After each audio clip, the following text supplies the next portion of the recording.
Salute, what's good, family? What's good? Salute to my TWT family, man. Salute to the Just Do family. Salute to everybody that's in the chat. Y'all smash that like button for your boy as y'all come through. We gonna get into it.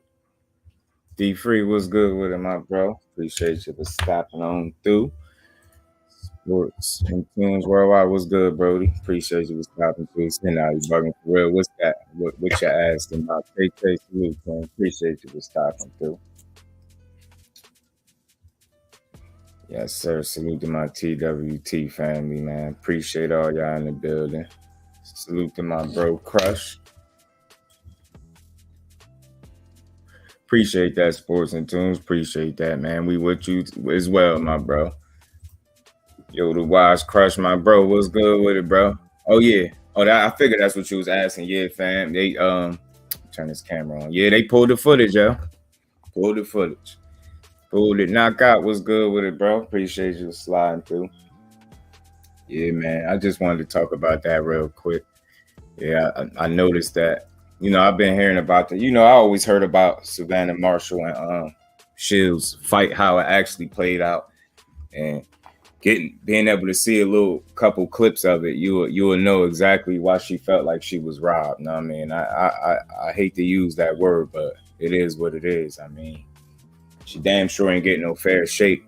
And you fast forward now, and now they pulling footage because they don't want people to see it before they big fight, because they know her only claim to fame is beating this girl when she was 17 years old or something like that. So, I feel like with them pulling that footage, they did it because that one leg that they do got to stand on for why she's in this fight now, it would have been, exposed pretty much. I think it would have got a lot of people talking about how they felt like she really didn't win. So I think that would have brought a lot of negative publicity towards Savannah Marshall at the wrong time. So I think they pulled it for that reason. That's just my opinion. Quee, what's good, sis? Appreciate you sliding on through. How you feeling, sis? She was gonna whoop some ass, no cap. I feel like she is too, to be honest with you. Stormy B, man, salute, sensei. Appreciate you stopping through, OG. Claressa got to lay down a demo to get this victory. I'm not confident we'll give her a fair shake in this fight. Hey, man, we could talk about it, knockout, because I feel like that too. You know what I'm saying? It's already bad enough that she had to chase this girl to her hometown to get this fight, because somebody was asking about that the other day.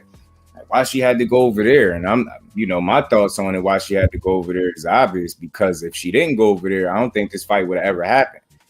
I don't think Savannah is as confident as her fan base and her friend, her camp is. You know what I'm saying? I just don't think so. I don't believe she was willing to step out of her comfort zone. That's why we where we at now.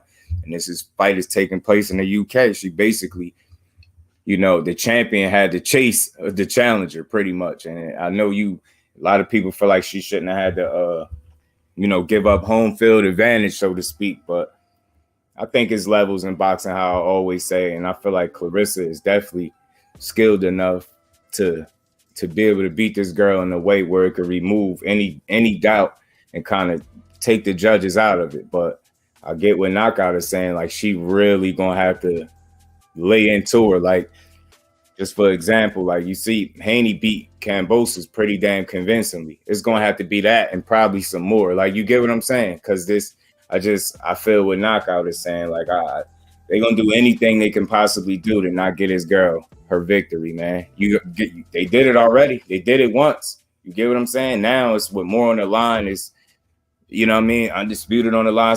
It's a lot going on, man. They banking on this. They need this win. You know what I'm saying? Oh, yeah, I read that already. My bad. Y'all smash that like button for me as y'all roll in. Appreciate everybody in the building. But, yeah, man, they did it to her once. And who's to say they won't do it again? And the reason why I'm even bringing that up, because I believe, she would have been considered, like, in her hometown when they fought in the amateurs, in the amateur days. Now you fast forward now, you see history could possibly repeat itself. You get what I'm saying? They got away with one before because it was on her turf. You get what I'm saying? So I believe now, the possibility of her getting duped is is real. You know what I'm saying? They don't want this girl to win. She's far too confident. She's outspoken. You get what I'm saying?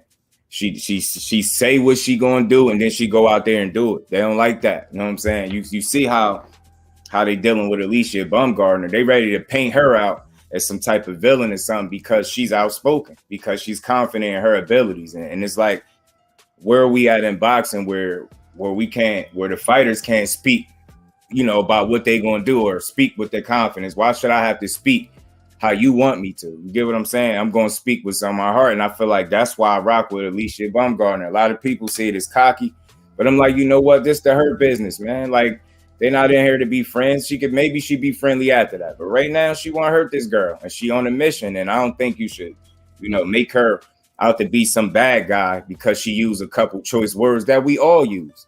You don't see nobody censoring Tyson Fury. He calling Usyk all types of bitches and stuff like that, but you don't see nobody trying to censor him. So again, it's like, because they women, they should be censored. Nah, speak your talk. Alicia Baumgardner, talk your shit, man. You feel like you on dog walker? Talk it, speak on it. You know what I'm saying? Just know you're gonna have to stand on it. I'm pretty sure she's willing to do that. Appreciate you, sports. Appreciate you, my bro.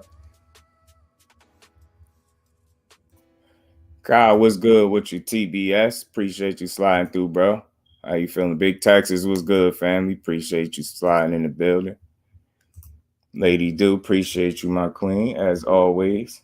But yeah, man, you know, finally we getting the women are starting to get some of the recognition they deserve, in my opinion. And I don't think nobody should get in the way of that. And, you know, I think they should just allow these women to do what women do. They the ones that got to throw the punches. They the ones that got to take the punishment. You know what I'm saying? I don't think nobody should be censoring on how they speak, man.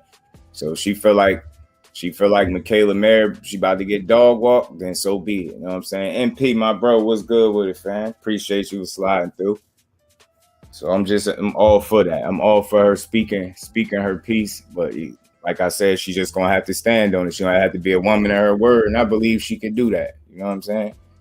I believe she could do that. Women's boxing is gonna get even better in the future, champ. They put in mad work too, and that's all I'm saying. You know what I'm saying? Sports, like, the women are truly, truly putting on. And I don't know if any of y'all appreciate you, Kyle. I don't know if any of y'all seen the media workouts and stuff, but they was working out on a boat or something like that. I don't know if it was a yacht or whatever. It was like a boat. They was on the water with it, working out. I thought that was cool. That was something good to see.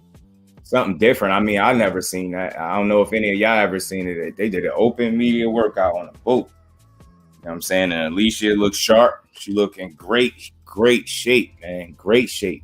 Like, outside of the X's and O's, as far as what they gonna do in the ring, you know, I don't think enough people are talking about the kind of shape that she in. She looked like she in dog shape, man. Like, her and Tony Harrison, I'm pretty sure they're gonna be cooking up a game plan to beat this girl, man. And it ain't gonna be easy for either one. No doubt. Yeah, facts, Johnny. Facts, bro. Facts. You know it, man. And it's dope. It's just like, I'm liking that. It seemed like they getting more backing now because they deserve it, and I feel like it's genuine. And I feel like as long as people continue to make that push, man, women's boxing gonna get to where it needs to be. It ain't gonna be easy. It ain't gonna be overnight, but they could definitely make a dent. Yeah, Quay definitely look mad peaceful there. Alicia's gonna lose to Michaela, ain't no joke. Yeah, man. I mean, and I've been hearing it go back and forth all day, D-Free. So it's like, when I hear that, especially from the family and people that I respect our boxing knowledge, I know we gonna get a good fight. Like, I know we gonna get a good one. So a double standard with female use foul language. Yeah, you know, I try to speak on it a little bit. You know what I mean? Let them women speak the way they want. DP Rocker, what's good with it, my bro?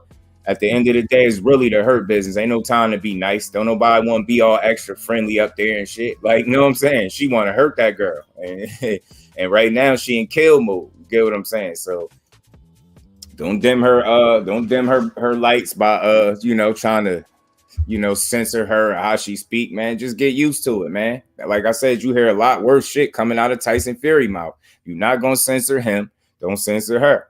Let them women speak how they gonna speak. They gotta fight. They gotta fight Saturday night. They got to fight.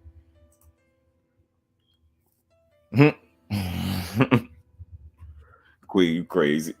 Man, that they had been sick, yo. They wouldn't been able to have such foul language. Did you hear what she said? She said for us to suck her nuts. I didn't know she had those. You think she got them?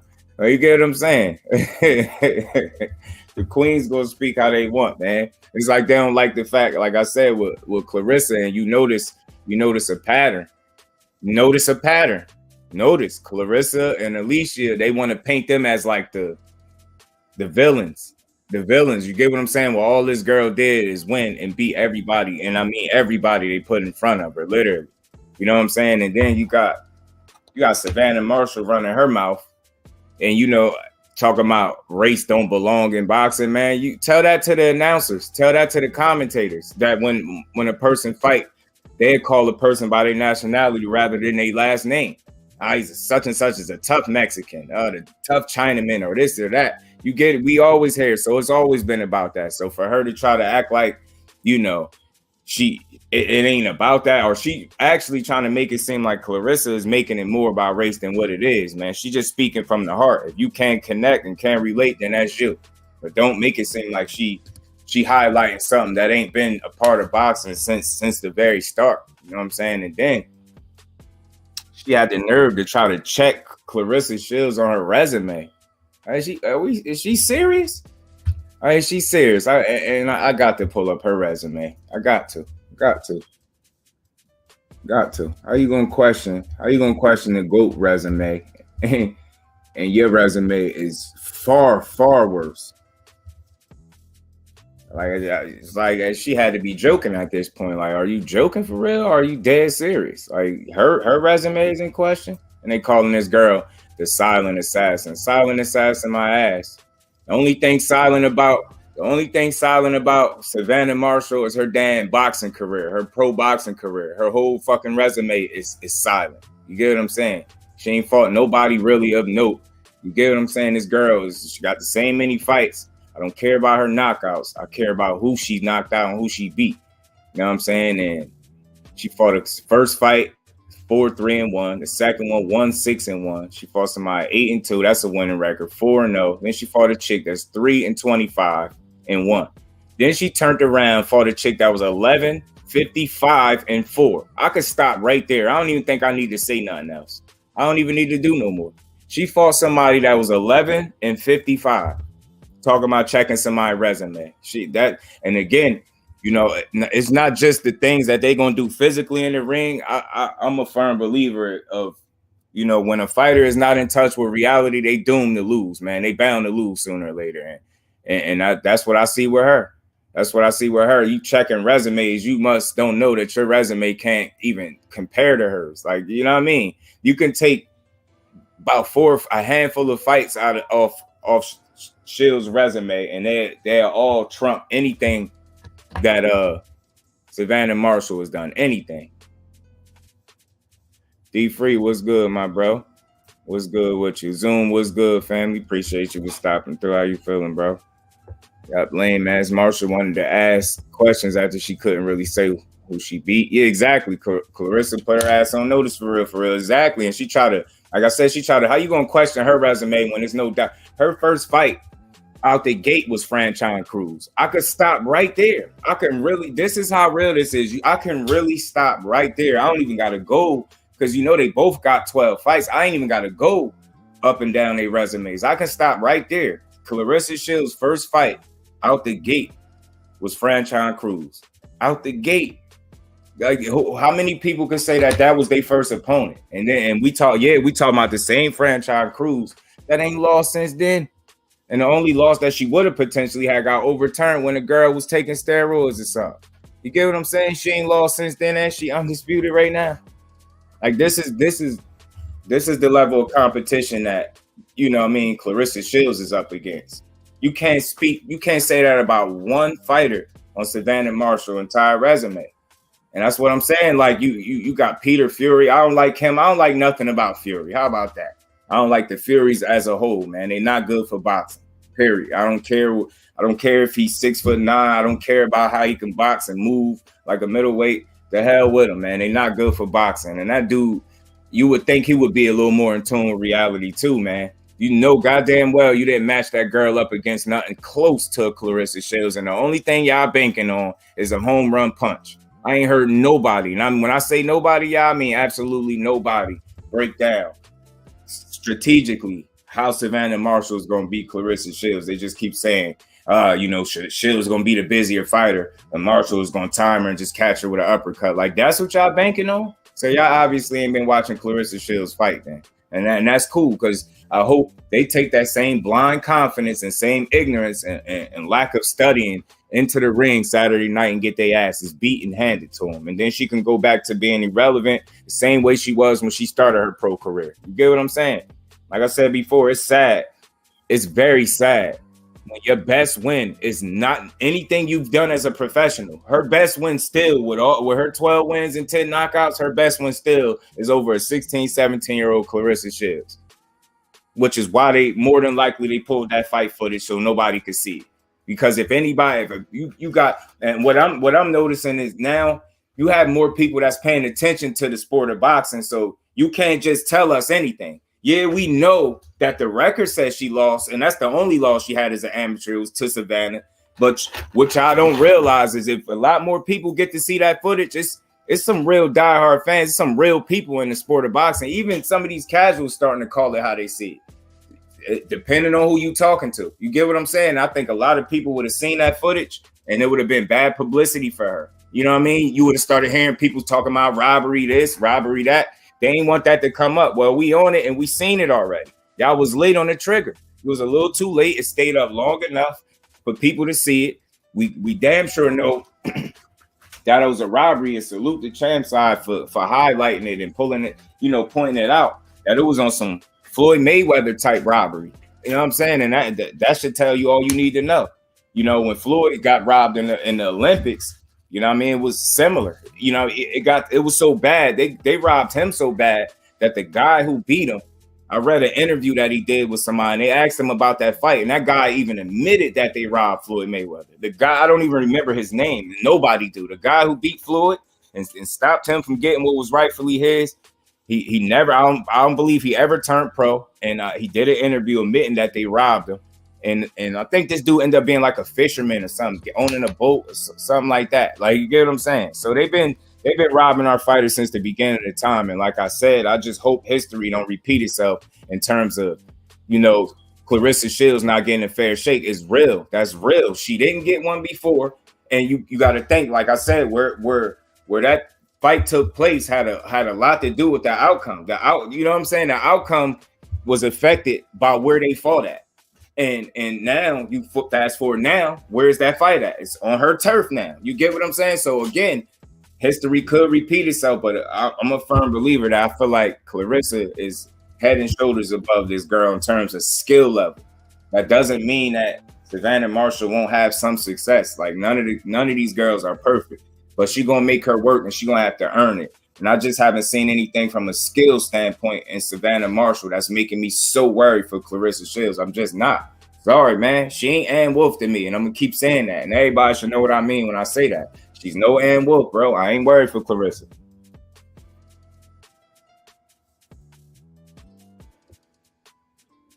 I ain't hearing no strategic breakdown about how she going to win this fight. It's just, she going to knock her out. That robbery should be killing the sport. Facts, Johnny. Facts.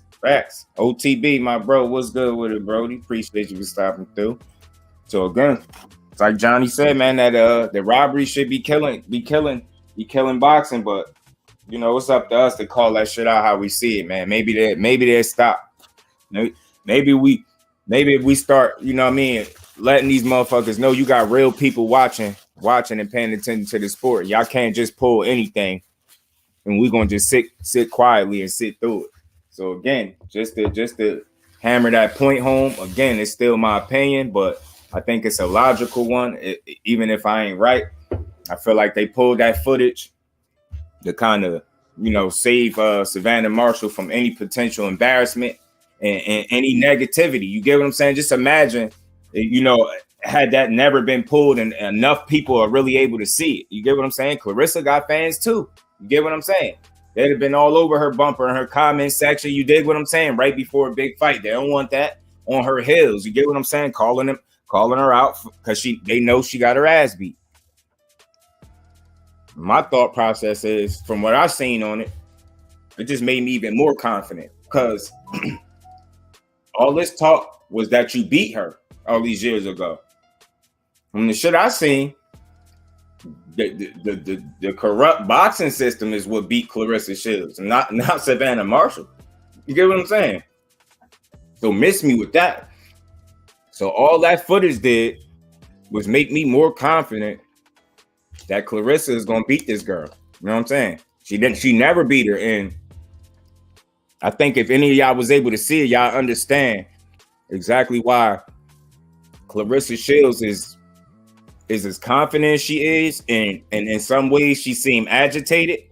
That's why, because she like, yo, y'all making all this noise, first of all, over a loss that the only loss I had when I was a teenager. Y'all making too much of a big deal. And then on top of that, she didn't even really beat me. So y'all, again, and then she turned pro and she's accomplished pretty much nothing.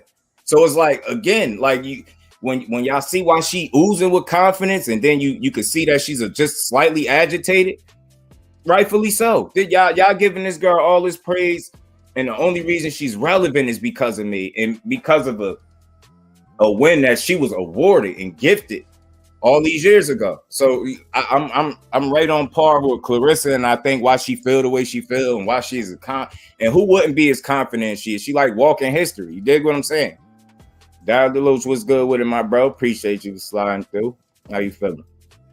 The video, send it to you. Oh, you did? Mm-hmm.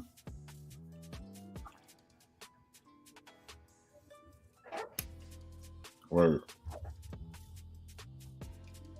Bet on shit. It's free money. That's what I be calling it. Sports and tunes. That's what I be calling it, bro. Free money. Yeah, they try to pull. Well, and should I specify? Let me be specific. Sky Sports try to do what they felt like was their due diligence and pulling that. You know what I mean? That fight. But like I said, you can't pull it from everywhere. You get what I'm saying? That shit gonna spread like wildfire. Oh man. Yeah, so I'll urge y'all, appreciate that, D-Free. D-Free said it to me, so I got the whole thing again. I ain't got to watch it in pieces. You know what I'm saying? But even though from the pieces, you was able to see that, you know what I mean? Obviously, Claressa Shields never got a fair shake, and they was looking for a reason to give her an L because wasn't nobody able to do it. You get what I'm saying? And it's like, if the only thing y'all banking on is power, you already lost. I really truly feel like that. Y'all already lost. You know what I'm saying? At that level, at the level that Claressa Shields is operating at, if we being honest, it's safe to say that that's the highest level of boxing when it comes, especially in women's sports. You know what I mean? From a skill standpoint.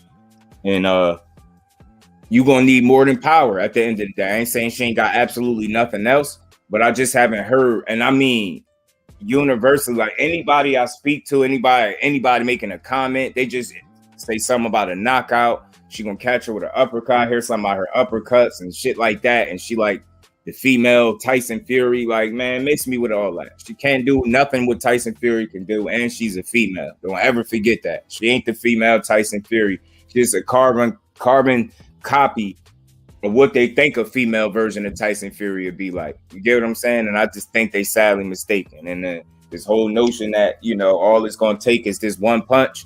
I mean, some will argue that Hannah Gabriel's punch harder than Savannah Marshall. You get what I'm saying? And she took a clean shot from her, although it sat on her ass. That if I'm not mistaken, that's still the only professional round that she lost. You know what I'm saying? So, I mean, she got up and she won the rest of that round. Then she continued to dominate the rest of the fight. So, I mean, even if she was to get caught, I don't think that's the end all be all. So I think they need to pump their brakes, and I think people need to start speaking from a skill standpoint and a strategy standpoint as to how they feel like this female is going to win. And even them, I'm pretty sure they coming up with some type of game plan, but I wouldn't be surprised if they banking on power just winning the fight for her. I wouldn't be surprised. I mean, they've had it their way in 12 fights thus far. They got 10 knockouts. Maybe they got a false sense of confidence coming into this fight.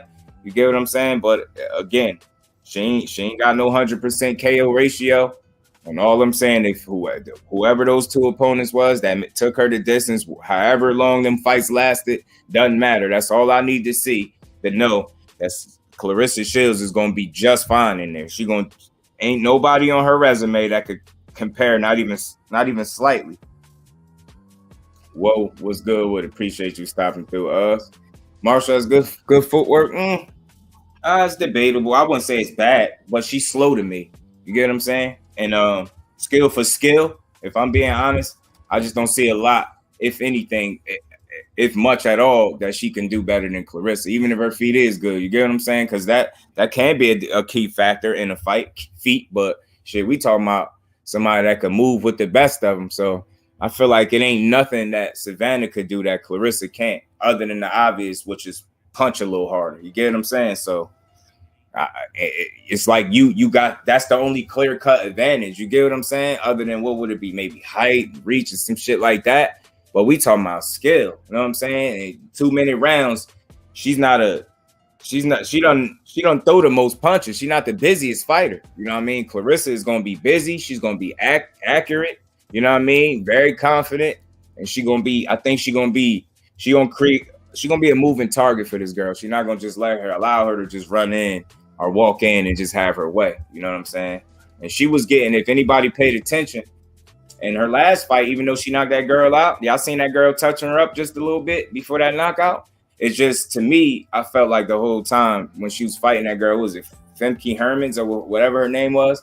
She was nervous from the start. She was nervous from the minute she got in there. She was worried about that power from the minute she got in there. And that's the difference between the elite level and somebody that behaves and operates like a champion. And then, you know, you got Femke Hermans, who came in there as a challenger, knowing that she was going to get beat up. Like, the energy, you just could feel it. You could see it, her approach. She wasn't real confident.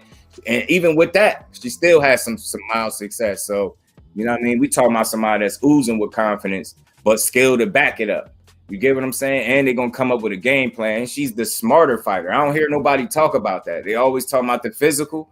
Who's the smarter fighter in there? Who's shown you time and time again an elite level of skill?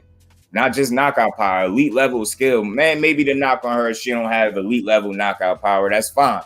But she got everything else. And when I say everything else, when I mean everything else, she can do it all. And I honestly do think she punched a little harder than what people give her credit for. But I think she's a victim of the 2-minute rounds, meaning I think if she was awarded 3-minute rounds, she would have more knockouts on her record. And that's not me just being a fan of her. That's just me being real. That's how I see it. If y'all seen her last fight, you see how she was hurting that girl to the body and the girl was retreating and running away? I believe an extra minute per round, she would have, emptied that girl gas tank a lot sooner and got her out of there. I truly do.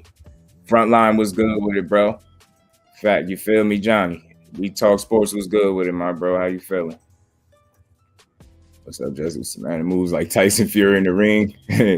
She keeps trying to be someone she not. Clarissa's gonna give her a wake-up call. Talk about it. See that? That's why I appreciate. Salute to Ashley's corner to the queen, man. She come right in, adding to the conversation. That's exactly what I was saying. They want to compare her to the female Fury until you see her ass lose, trying to be somebody she not. Just be Savannah Marshall. That's why I don't like comparisons. Just be Savannah Marshall. That should be enough for y'all. You know what I'm saying? Sean Clark was good with it, bro. Appreciate you for sliding through. Heard Christina Hammer say she's picking Savannah to win, and once the winner, yeah, she gonna get dog, man. Talk about dog, man. She see what Claressa did to her, man. She want the winner. You don't want no more Claressa. That fight was a whitewash. You definitely don't want no more of that. And I ain't surprised she picked Savannah because Claressa stomped a mud hole in her. Oh man, whoa, you a fool, bro. They was killing her in the comments of her media workout. They was saying, who that handsome looking boy in the blue t-shirt? That was her ass in there, looking like a little boy. That shit still ain't gonna help her, know what I mean? You will get in there thinking you Tyson Fury or one of the Furies for real till you lose. Then they gonna disown your ass. I'm telling you. And they're building that false confidence. Probably got that girl thinking she could just do what she wants. She gonna walk in there and hit Claressa, and the fight gonna be over. Negative. Whoa, you a fool, bro. A1, my bro, what's good with it? Hope you feeling all right over there. I'm good. You go to the gym. Okay, and the Sacramento dry heat pushing 106 today. Whew. I'm feeling pretty good, man. I'm talking to boxing with the family, so I'm always good. You know what I'm saying? I'm gonna feel even better when we get to these fights this weekend. You know, this all women's card is gonna be dope. and we're gonna have some real good fights, man. I like the way Alicia Baumgardner looked for her media workout. Like I said, she looked like she in great shape. She and her energy is where it needed to be, and her confidence is definitely where it needed to be. So I'm ready to see these fights. In my retiring 2020. Who that? Savannah said that? She did. Said she was something about retiring. Need that heat. Retail sport out there. And just like Kylie a few weeks ago, I was out running in that heat wave. Whew. Ooh, ooh, ooh. That's one thing I don't miss about summer, that heat, man. That heat. You got Mayer winning. I mean, anybody that picked Mayer is reasonable to me. It's not crazy. It's not crazy that you pick Mayer, because I think this is a true 50-50 fight. These are the type of fights you tune in for, because I've been hearing it being split so much. You know what I'm saying? And I'm hearing it go back both ways. So I still ain't all the way made a pick, but I think I got a slight idea who I'm going to lean towards, and I'm going to probably do a breakdown, and a little quick breakdown, and tell y'all who I'm going with. But it's a pick 'em fight, man. It's a pick 'em fight. You know what I mean? You got Alicia is the better athlete. To me, she's more athletic, in my opinion. Of course, she got the heavier punches. It was seen. Mayer is very well schooled, though. I will say that. She got a great trainer, man. This fight could actually come down to that, or the corner could play a bigger factor than what people think. And I think that's something good that Mayer got going for. I think her corner, man. And I believe his name is Al Mitchell. That dude, he knows shit, and I think he gonna have her prepared. But again, that he still can't fight for her. She gonna have to fight, and you know, I've seen Mayer be, you know, a hell of a boxer, and I've also seen her have some dog in her. You know what I'm saying? Wake up call before being put to bed. You watch the video. Shields had Marshall running. Shields ain't worried about the power, or power is overrated. And I'm telling you, D Free, I'm glad you said that, because I think that's the part of the fight that might surprise some people when y'all expecting her to just get her out of there and she don't. Then you're going to have a whole nother problem on your hand. She take one of your punches, especially if you happen to land one of your best shots, and she ain't go nowhere. She don't go nowhere. Then you're going to have to answer some questions. What you going to do if the power don't work? And that's the thing. Like, you ain't never hear nobody say what you going to do if the skills don't work. You get what I'm saying? Skills pay the bills. So, but what is she really going to do if her power don't transition or don't have the effect that she think it's going to have? You get what I'm saying? Like, Alicia hasn't fought the same opponents as Mayer. That might be fair to say. I think a Mayer is battle tested. Like MMA, she athletic too. Yeah, she is. And Mayer is a good athlete. She's a good fighter, for sure. She definitely a good. It's a pick 'em. It's like what you favoring. You get what I'm saying? Mayer, she could up the ante a little bit with the punch output. So I'm interested to see how she gonna try to win this fight. Is it just gonna be with boxing, or is she gonna try to be a dog in there, or is she just gonna mix it up? She hadn't been tested and she's lost before. Yeah, you know, the loss, I don't really hold the loss too much against her. The loss is a loss, but I just think she's gotten so much better since then. And you know, you've seen that with a lot of fighters. They lose early and they're able to become much better fighters because of it. I think Alicia Baumgardner fit that description, man. She one of them fighters that lost early but has gotten considerably better since her loss. Got Mayer. I ain't mad at you, Ash. I'm going back and forth in my head too, but like I said, I think I'm gonna lean one way. I think I gotta, you know, I feel like I know where I'm gonna lean towards. I just want to watch some more Baumgardner real quick. I do want to watch a little bit more film on her, and I feel a little more confident about the pick. I knew hoodie and sweats. Shoo, woo. Mayer, the more hungry fighter. It's possible. It is possible. It's possible. I think they definitely both hungry. I feel like maybe Mayer has been tested like that, like we was talking. I think she's been tested just a bit more, but that doesn't always guarantee you a win. You get what I'm saying? Styles make fights, especially when you're able to implement that certain style over another. You know what I'm saying? Styles do make fights, man. You got like your prototypical boxer versus your athletic power puncher that could bring pressure. You know what I'm saying? And she got some style in there. Alicia got some rhythm about her fight game, y'all. She can fight. She athletic. And I just want to see how they're gonna deal with each other, hitting each other with their best shots. I just want to see it. I want to see how Bumgarner gonna deal with pressure if she's pressured. I want to see how she gonna respond if Coach Mitchell decide he want to tell Mayer she need to turn it up how he did in that last fight. Told her if she don't turn it up and fight this girl, she probably gonna lose. And she responded like a champion. So it's like that's why I said something about I brought up her corner. I think that could be a factor. It could be a deciding factor. Jay Dixon was good, my bro. Appreciate you for sliding through. Yeah, man, just a pick 'em fight. That's why I want to see it so bad. You know what I'm saying? I think these two, and they look like they don't really like each other, regardless of how it started. They look like they genuinely don't care for each other at all. So I think that's gonna make for an entertaining fight. You know what I mean? Unlike a certain somebody, we ain't gotta worry about these women coming in there being too friendly and not trying to hurt their opponent and shit. You know what I'm saying? Or we ain't gotta worry about them behaving like a certain heavyweight coming into the fight talking about he don't want to hurt his opponent. At least we know these two girls is gonna come to hurt each other. You know what I'm saying? Yeah, man, just stay hydrated, A1. For sure. You don't do nothing else, stay hydrated. I know that shit probably. I'm thankful I don't get sick too often, man. Maybe 3 times a year, and that'll be pushing it. I'm glad I don't. But yeah, man, it's all women's card, man. They're gonna put on, they're gonna show out.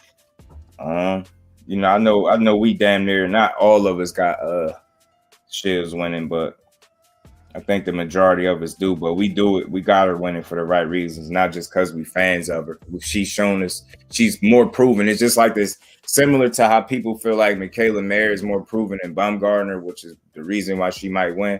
I feel like we definitely know Shields is far more accomplished, and not just accomplished, far more tested as well than Savannah Marshall. You get what I'm saying? It's like if we're being honest. You got one fighter she started her career taking tough challenges, like I said, with Franchise Cruz. And you got another female that just haven't challenged themselves accordingly, in my opinion, because of maybe they lack of confidence. Like they say one thing, but then when you put in if she's on a Shields level and there's no reason in the world, and I mean no reason in the world why she should be getting in a ring with a fighter that's 11-55, y'all. 11-55. And it wasn't like it was her first fight either. You know what I'm saying? She had a few fights before she fought this girl that was 11-55, and she got the nerve to be trying to check Shields' resume. It's not even close. It's not even close, man. It's not even close. It's sick maybe 2 times a year if that. Nowhere, yeah, man. Yeah, probably shaking and moving, and you know what I mean?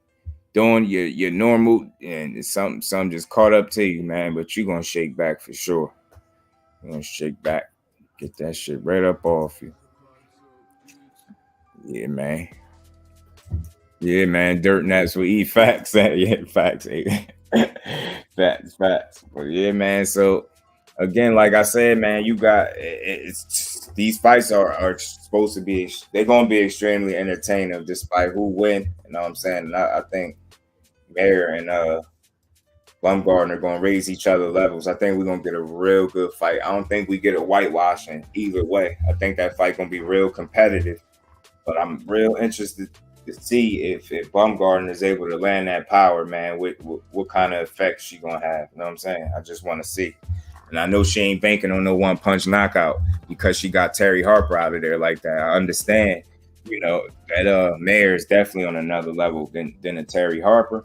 But that don't mean that her chin can't get tested like Terry Harper's did. So it remains to be seen, But like I said, before this fight, I think maybe Friday, I'm going to do a breakdown. I'm going to officially make a pick between Bumgarner and Mayer. I was picking Shields before they even made this fight. So, and I ain't sorry to say it because, like I said before, she's shown me time and time again her ability to get the job done and win convincingly. But none of her fights are close. The rounds don't even be close. You know what I'm saying? And she ain't the easiest to hit either, despite the lack of punching power that people feel like she had. She's not easy to hit. So, and I think her body work is underrated as well, like I said. So I think that could be a focal point in the fight for Shields as well. Go to Savannah Marshall body. I don't think she'll really have nobody really dig to her body. You know what I mean? And again, it's cool when it's always going your way. You know what I mean? And you know, the same could be said about Claressa. It's all going her way. But again, when you are as skilled as what she is, I mean, that's what the outcome is going to be more times than not, a whitewash, because she just on another level, if we being honest, when it's in terms of skill and just being a completely well-rounded fighter with an Olympic pedigree, like to back it, 2 gold medals, like it, just go on and on, man. It's hard to bet against her. You get what I'm saying? And I guess that's why people banking on a knockout, because that's what they hoping to, her way out of that fight is. But I just think they're going to be in for one. Do my best, give them all, facts, bro. If knockout comes, it comes. I said, open them on it. Hey, man, we talk sports. Keep us in the loop, bro. Keep us in the loop. I spoke on her also taking on opponents for short notice or didn't have proper time for camp moves and preparation. You see what I'm saying? And it's like, you know what, Stormy, my thing is, they only focus on a very small percentage of the things Claressa Shields say. And you notice, and I'm pretty sure none of us in here are surprised, when they highlight anything she said, it's usually the negative stuff or the trash talking. They're not highlighting none of this stuff when she's asking straight up questions and nobody answering it, or she's making statements that nobody can really argue. And it's like Stormy brought up, like, you fighting people on short notices, people that don't have enough time to properly prepare for you. You get what I'm saying? Your career is rigged, man. Your resume is manufactured, and even with your resume being manufactured, it still sucks. That's the crazy part. They've handpicked your opponents and your resume is still terrible. Like, don't even compare. Mike Biggs, my bro, what's good with it, bro? I got you, Stormy. I got you, OG. Yeah, camps and preparation that's big. That's the fight. How do you get ready for a fight? You camp and preparation. So it's like, if you shortchanging the fighters out of a full opportunity to prepare, there's no shock that you won, especially when you fight an inferior competition. Like, let's just be real, man. You fighting subpar opposition, and y'all, and I think it's allowed them to build a false sense of confidence that they're gonna take into that ring against Claressa Shields, and it's gonna be her downfall. I think so. I think that's a real possibility. Facts. A win is a win, man. And we glad to see you doing your thing. We talk sports. Like I said, keep us in the loop. Mike, what's good with it, Mike? Appreciate you stopping through. How you feeling? Yes, sir. I'm good. I'm in here. We in here chopping it up about this women's card. And I still ain't fully picked between Baumgartner and Mayer. But like I said, I think I got an idea who I'm kind of leaning towards. We're going to see how that shake out. I'm definitely 100,000,000% going with Claressa Shields. I ain't betting against nobody that's shown me what she's shown me in them 12 fights. She's literally walking history. Like, you get what I'm saying? So you can't name another athlete in the sport that's like what she is. You know what I'm saying? So male or female, she's just a little different to me. And I ain't saying she could beat no men, but I'm just saying in terms of how she just jumped in the game and made a splash immediately and just continued to grow. And her accomplishments is stacking up at this point. Something else I also wanted to hit on in here too. We all know about Caleb Plant and Anthony DIRRELL fight coming up. I believe that's the 15th. I think that's on the Wilder card too, if I'm not mistaken. I'm gonna double check real quick, but I think that's on that card.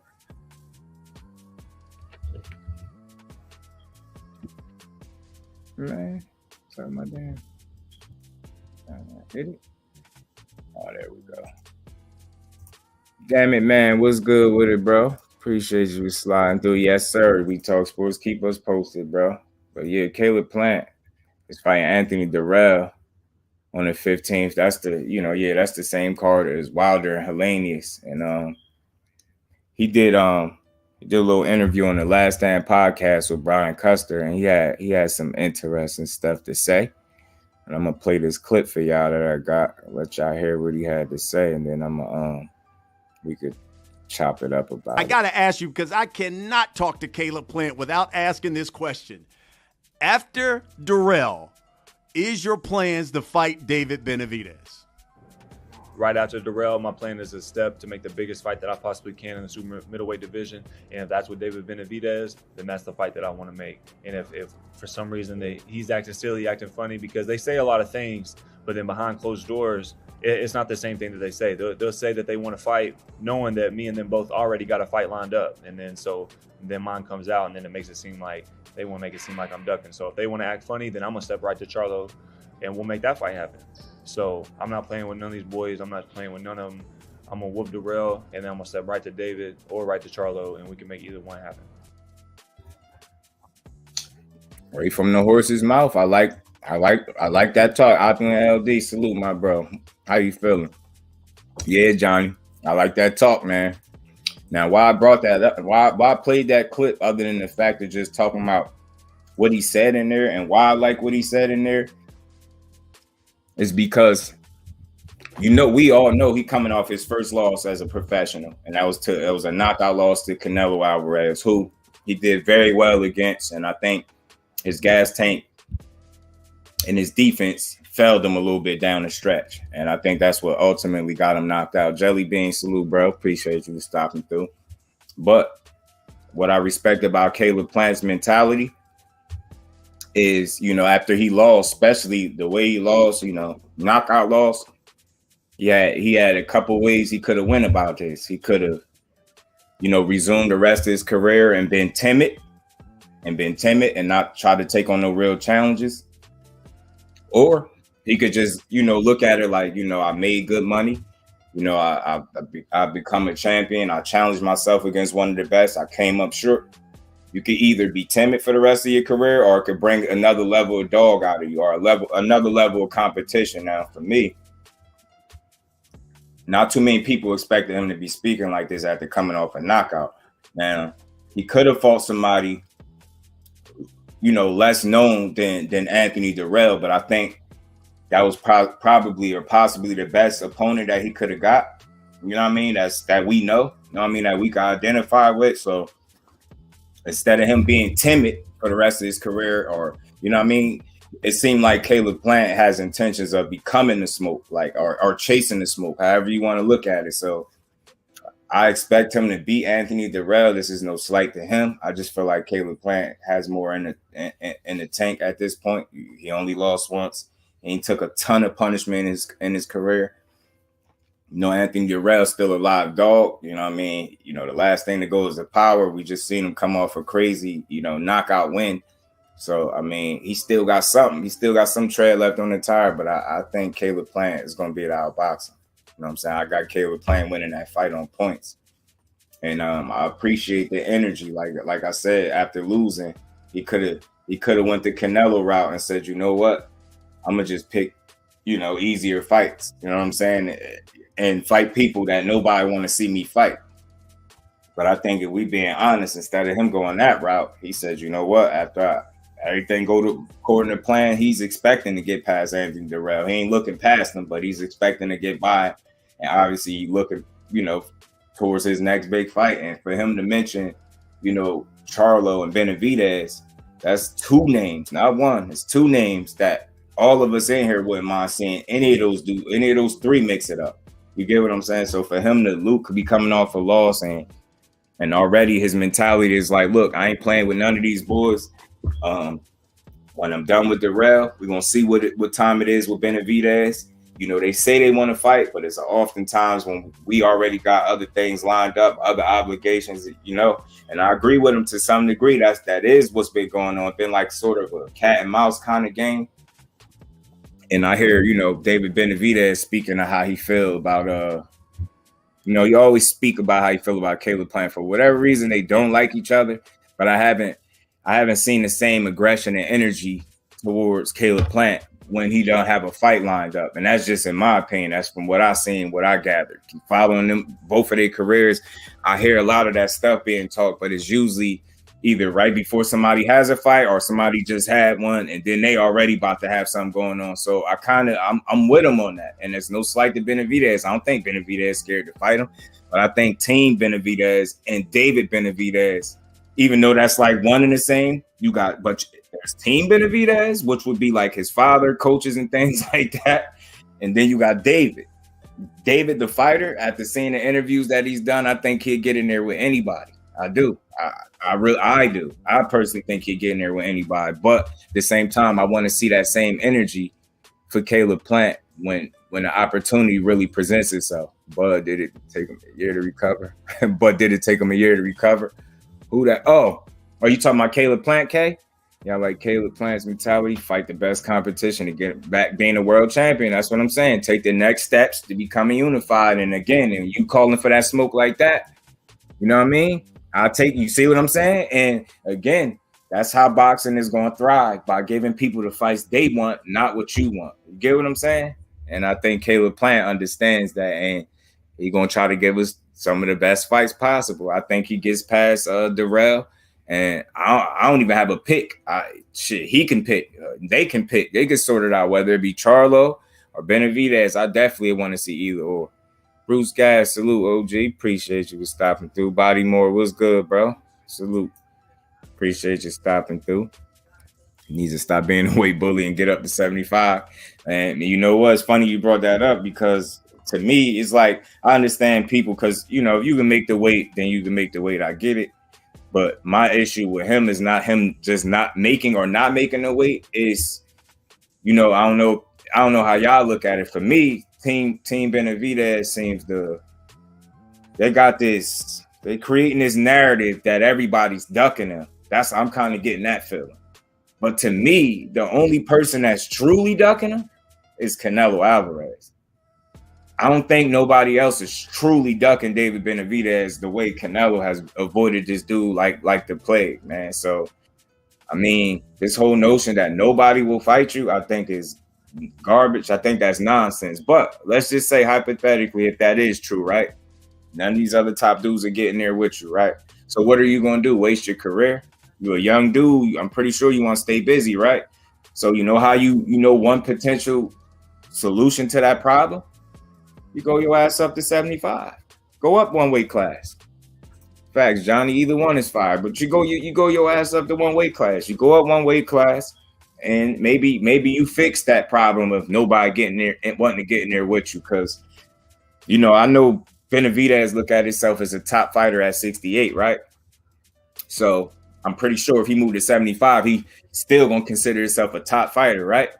So you telling me them top dudes at 75 won't get in there with David Benavidez? You think of Dimitri Bivol, or Better Biev, even Joe Smith, you know, all these dudes, Anthony Yarr, whoever you want to name. You got some guys up there. So you telling me none of those dudes are getting there with him? I doubt it. They all get in there with him. So, I mean, again, if your biggest issue at 68 is getting a pivotal fight or a marquee fight, a quality name, and nobody will get in there with you, if that's what y'all pushing, then you go up a weight class. You get what I'm saying? You go up a weight class. Problem solved. To me, problem solved. Could have been unified before Canelo came and stole them belts. Facts. And he gonna lose. And that's my biggest beef still to this day with Benavidez, bro, is he lost them. I get it. You party, you had some trouble outside the ring, cool. But then you turn around, lose it on the scale too, man. Twice. We probably wouldn't be dealing with this Canelo situation had he stayed on top of his game, man. And, all right, the outside's cool, but damn, on the scale, bro, you gonna lose your bet on the scale? Nah, man. And then you wonder why people want you to go your ass up. We don't care what excuse that you coming up with as to why you didn't make the weight. People just know you didn't make it. And then this is after your situation outside the ring that people, you know what I mean, ain't trying to hold against you. You're a young kid, you made mistakes, but damn, man, you having weight issues, it look like too, and you don't want to go up. People ain't gonna respect it, and you saying people are ducking you can't get no fight. So what you gonna do? Because that's somebody else I'm paying attention to next. Now I want to see who we fight. David Lemieux don't do nothing for your career, bro. That was a sparring session. It wasn't even that. It was barely that. That's like beating somebody up on the street at this point. Caleb versus David was supposed to happen anyway, right? Yeah, it was. That's when Plant smacked his ass. You remember that, right? Then something happened to David. They made the fight get canceled, if I remember correctly. You see? But then just like Caleb Plant said, but what did he say? Then they try to make it seem like I'm the one ducking. You get what I'm saying? I listened to Caleb Plant a lot when he talked. Don't sound like a duck, yo. It don't sound like it's just understanding all different fighters. You don't get in there with Canelo to be scared of Benavidez. Like I get it, they different people, but You don't get in there with a Canelo Alvarez, but be scared of David Benavidez. It just don't make sense. That's not logical to me. And you don't spend your life boxing to be scared of another man. Now, do these dudes want to lose? No. But I just don't. This whole notion that people be scared of David Benavidez and everybody ducking and avoiding him, I don't believe that. Canelo was avoiding him. Wrong, but he lost his belt, sniffing Kogan, missing weight. Facts, body more. Like I just, when I gave him the benefit of the doubt for the first blip, but it was like, damn, then you gonna turn around and miss weight? You know, lost the titles twice, man. I'm lying. I fought Plant, smacked his brother. Yeah, same difference. And he ain't do nothing. He ain't did nothing, Johnny. He ain't did nothing. Kurt was good with it. Kurt, appreciate you sliding through, my bro. How you feeling? You know what I'm saying? So I just don't. I never seen Plant as a scary dude at all. I believe him when he talk because he's pretty transparent and consistent with how he speak, and he don't oversell it. Whatever Caleb Plant is speaking on, he don't oversell it. He's not trying to go above and beyond to convince you that he's telling the truth. You can just tell by how he's speaking. You know what I mean? How he speak. You can just tell he mean what he say, man. Caleb Plant is a solid fighter and a real dude in the sport of boxing, in my opinion. So I hope. You know, salute to Anthony Dirrell. If he able to pull it off, then more power to him. But I truly think Caleb Plant gonna outbox him. I think he's gonna outbox him. I think Dirrell might have some moments in there, but I don't think he's gonna have enough of the moments. And do he have the power to knock out Caleb Plant? Absolutely he do. But will that shot present itself come October 15th? I don't think so. I think Caleb Plant is gonna be too elusive that night for Anthony Dirrell. I think Dirrell gonna be a step and a half or two behind the whole night, and that's how we're gonna see the fight play out. That don't mean he won't have no moments, but ultimately I think I got Caleb Plant winning on points. Heavy Bag was good, bro. Appreciate you stopping through. Salute.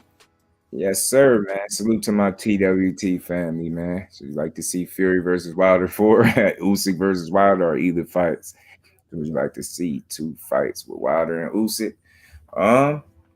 I don't think we'll ever see a Wilder Fury 4 because Fury said under no circumstances is he willing to fight Deontay Wilder again. And I'm pretty sure we all know why. You got to think, even the success he had in the first fight, the win that he got in the second one, he still didn't even want to fight him the third time. You get what I'm saying?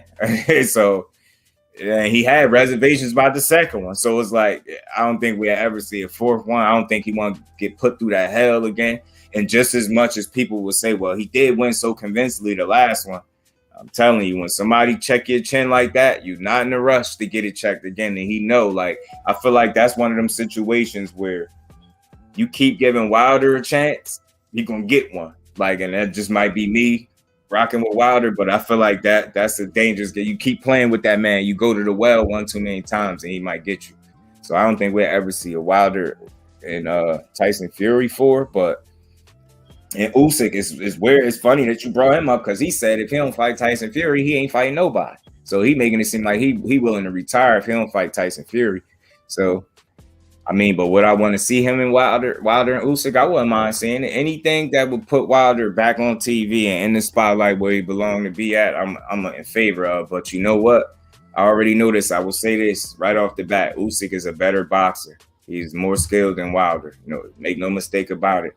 But I do think he's too small. He would literally have to be perfect for 12 rounds because he ain't knocking Wilder out. That's out the question, in my opinion. So I think he had to be perfect the whole night. And if we're being honest, it's not been a fight where Usyk didn't get hit. And I don't know, man. Wilder get to hurting him. Wilder get to landing that right hand on Usyk, which would probably be a tough task, but it's not something that he can't do. I just think his size might backfire on him in that fight. And that's the only reservations I got about him winning the fight against Fury is Fury just a freak, man. He's a big dude that can move and box. But that still don't mean, you know, he'll beat him. Man doesn't talk like a fake tough guy. You get what I'm saying? And you could hear it. Like, that's why I say, man, like, I think I'd be a pretty decent judge of character listening to these fighters sometimes. Like, because they pretty much, you listening to them, they're gonna tell you a lot about themselves, man, if you listen. And every time he's always consistent and transparent with the people that he's speaking to. I mean, he don't do too much to try to sell something to you. And I'm telling you, the fighters that's selling you something are the ones that's compensating for something. Caleb Plant is who he is. I believe even after the loss, I believe he's just as confident as he ever been. And I really do believe that if he's able to get past Dirrell, he's gonna go chase that Charlo or David Benavidez fight. I can't wait to see it. But if he don't, I'm gonna be on. I'm gonna call him out on it though. But I got faith in him. Teach was good, bro. I think I got Dirrell winning this one. I ain't mad at that. You know, you got the dog here. He's a vet. He's been around the block a couple times. I just feel like Caleb Plant got more in the tank, more tread left on the tire than Anthony Dirrell. And I think he's gonna be a little too elusive for him. If Caleb Plant, especially if his gas tank don't fail him, he'll be all right, which it usually doesn't, but it kind of did in that Canelo fight to me toward the end. And maybe it was the mental pressure as well as the physical pressure that Canelo was putting on that just caught up to Plant.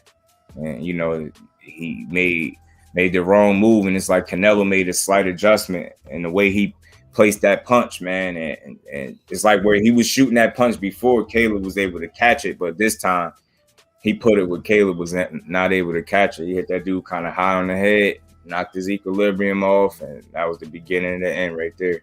See them cheat Wilder anymore. That's a fact, Kurt. Facts, bro. Facts. Canelo, he seems the only one scared of Mexican monsters. I agree, and that's a fact. How he gonna be in the prime of his career talking about he ain't fighting no more Mexicans, bro? Imagine other Mexican fighters before him coming and saying that. That's why I say when it's Canelo, they try to move the goalposts. He say stuff that no fighter should ever say. This is why I'm adamant about him not being the face of boxing. That's not how the face of boxing to move. The face of boxing to fight any and all comers. You get what I'm saying? Especially when you say Mexicans, let's just be real, man. When you say you're not fighting no more Mexican fighters, who are you talking about? Because you could be more specific. He's not trying to fight David Benavidez ever. That's what he's telling you. And it's crazy that he really got fans that's cool with him saying that. And they agree with it. They back it. He don't want to fight Mexicans. He shouldn't have to. He earned the right to do what he want. Those type of fans that say stupid shit like that don't even need to watch the sport. You can never do what you want. Just think about a fan that thinks that because this dude got 61 fights in his career, he's supposed to be able to do what he wants.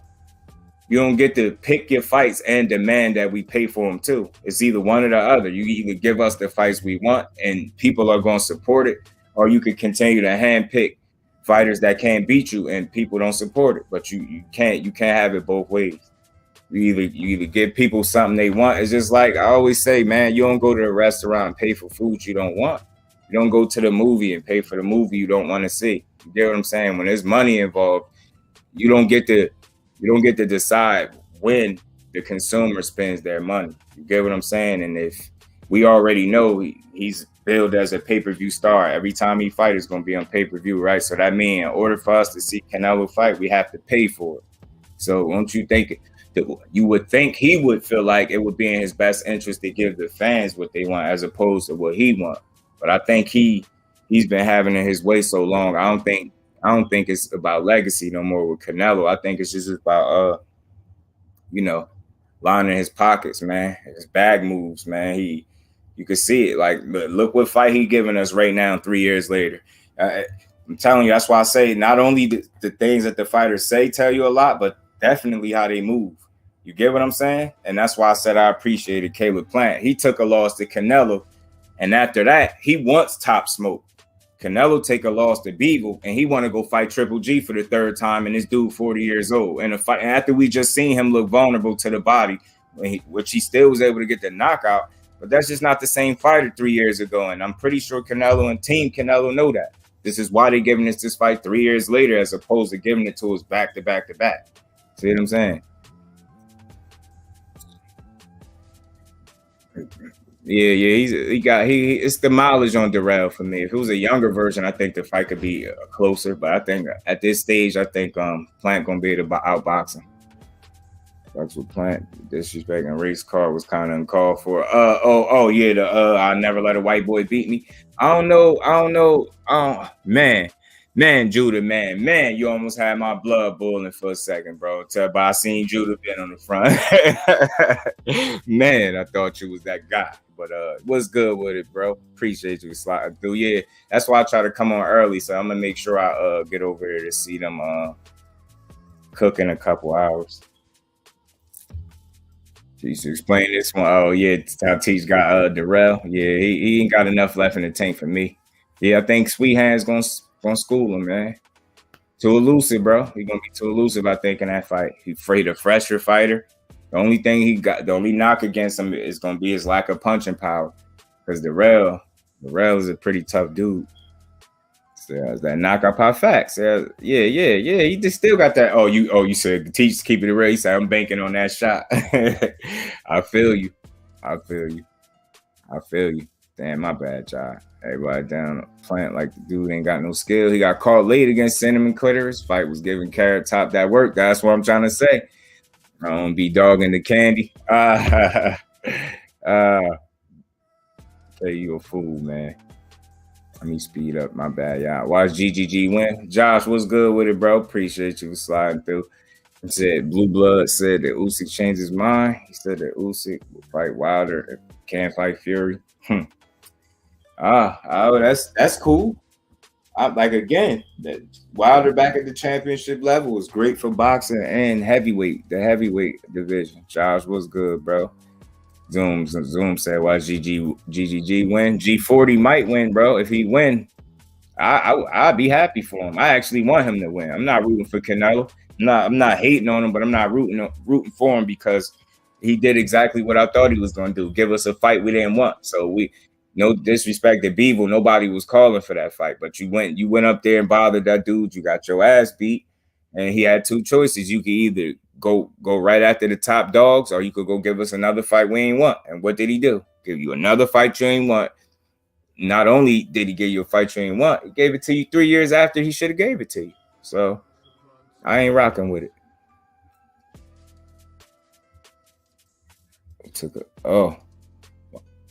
Fury said, yeah. He said that trilogy took a lot out of him. He's considering retirement. That's a fact. Felt like a whip. That's what I'm saying, and that's why I said that. That's the reason why he's very, adamant about not fighting him a fourth time. He said he is not. I told y'all that's what I think it is. In my opinion, anyways. Like Fury took more damage than what people are probably willing to understand, man, at this point. Or probably he took more damage than what people was going to give Wilder credit for. I'm telling you. Because they only see it one side because of the outcomes was the outcomes. But if you think for 1 second that he took them right hands and getting up was easy for him, you sadly mistaken. And he had to get up 4 times. So just think about that. Just as well as he winning, he don't want to go through that again because this time he might not really be able to get up. It don't get easier. You know what I'm saying? After you taking punishment, your punch resistance don't be the same. You seeing it right now with Luis Ortiz. He wasn't getting dropped left and right like that until Wilder came along and kind of, put it to him in them 2 fights. Now you seeing him, Charles Martin dropped him with a jab. Andy Ruiz dropping him. Like, you get what I'm saying? Punch resistance is a little shot at this point. Canelo's a hypocrite at the beginning of his career. He was fighting about nothing, but you get what I'm saying, bro. And to make your point, I'm glad you brought it back up. How many? I know y'all in here. Y'all watch boxing, so we all should know who Josecito Lopez is. What is Josecito Lopez, y'all? Because the last time I checked, I thought he was Mexican. Do y'all remember when Canelo pulled Josecito Lopez up in weight and battered him? But he was getting with him at first. He was getting at the Canelo until the natural size and power just took over. And then Canelo just like punched through the dude like wet tissue paper or something. But at first, Josecito Lopez is on his ass. But where was this train of thought when you fought him and destroyed him? You ain't have to pull him up from that weight class and beat him up and add another blemish to his record. If you were so in favor of not fighting Mexicans, you fought him and you destroyed him. You didn't know. And again, nobody asked him to go fight that dude. This is what I'm saying. Like, if you really paying attention to Canelo's career, you could respect him as an athlete. But if you talking about the face of the sport, that's something that he'd never be. It's no case that nobody on this earth can make for Canelo Alvarez that's going to convince me that he's the face of the sport. It's just not. His dude constantly shown willingness to, like, ignore what the people want to see versus what he want. And that's what I'm saying. You can't demand that people pay for you to do what you want. You get what I'm saying? Like, the whole reason people pay for fights is because they want to see him, right? So if he gonna give you something you don't want to see, he can't be surprised when nobody supported. But went down every fight, he ain't gonna survive them rights constantly. You see what I'm saying? That's what I'm saying. Them rights take a lot out of him. Them rights took a lot out of him. You better believe they did. Usyk absolutely too skilled, but if the right grazes his body, temple or chin, I'm betting whatever he going down. Yeah, I think Usyk, he'll have to just be perfect like the rest of these dudes, and he's a smaller guy. He's a much smaller guy than Tyson Fury, and better believe, like you said, if that right hand crack his chin, has curtains for that boy. It's it for him. I can guarantee that. Usyk was getting hurt by Joshua. Joshua, make no mistake about it, that rematch, Joshua was hurting that dude, man. That fight was not at all easy for him, at all. Joshua made some key adjustments in that fight that put him in a position to be able to win it down the stretch, but he blew his gas tank too early, going for that knockout, and it cost him. Imagine Floyd saying he ain't fighting black fights in his prime. Come on, bro. You know what I'm saying? Or he ain't fighting no Hispanic fighters at all. So that means we don't see no Diego Corrales. You get what I'm saying? I forget the other guy that they thought he was going to lose to coming up that he fought. Gennaro Hernandez. We don't get none of these fights. You know, he don't fight a Marcos Maidana. You get what I'm saying? It's just like we don't get a lot of fights if Floyd had that train of thought. Usyk got buzzed by AJ in his last fight, and he ain't going to stand up to that right if and when Wilder Savage is faced with it. That's what I'm saying. I don't think he's Monica. Salute, Queen. Appreciate you for stopping through. Yeah, I don't think he'd be able to withstand that right hand. I think that truly would be the hardest he would have ever been punched in his career, in his life, period. Not paying pay-per-view to watch him fight your Darrell and Rocky Fielding, but you see what I'm saying? But then you got these dumbass fans like, man, he can do whatever he wants. Floyd did it. Floyd didn't do that. Stop saying that. Floyd didn't do that. Canelo was 32 years old, man. Floyd wasn't doing that at 32. So when people say that, it just pissed me off. Y'all don't follow the sport the right way. He wasn't doing that. You talking about Money Mayweather was the guy picking his fights, and he still fought challenges, and champions are fighting people off of their biggest wins of their career. Marcos Maidana was undefeated under Robert Garcia as a trainer, and he was coming off his biggest win over Adrian Broner. It made a lot of sense for Floyd to fight him. This is why he did it. Never though, because you the real deal anyway. You rinsed up anyway, bro. Let me make sure. Make sure you rinsed up. My bad, John. I'm 34. Like, salute my. I personally thought first fight GGG 1 second draw. I personally thought first fight GGG won. Yeah, second draw. Yeah, the first fight definitely he won. Why I'm gonna tell you why he won. You never seen Canelo be that defensive in none of those 61 fights that or the other 60 fights that he had aside from that, when he was moving far too much because he was worried about the power of Triple G. And when you are moving, you are not throwing punches. You can't win a fight by moving. And it wasn't like he wasn't getting hit. He was getting hit, but he just wasn't as busy. He already don't throw a ton of punches, but he just wasn't as busy because he was moving way too much. Way too much. And I definitely feel like Triple G beat him. As soon as they said it was a draw, I felt like that's right there should have told you. You're not winning against Canelo on the cards, man. And you know what I mean? Unless you beat him and you beat him convincingly like that, or like a Floyd Mayweather. Yeah, wet tissue paper. My bad, bros. Let me speed up. Fury saves. First thought was to get up. Yeah, man. He thought about that long and hard, Mike. KJ was good with it, bro. Appreciate you sliding through. Hagler versus Mugabe fight. Both fighters were never the same. You see?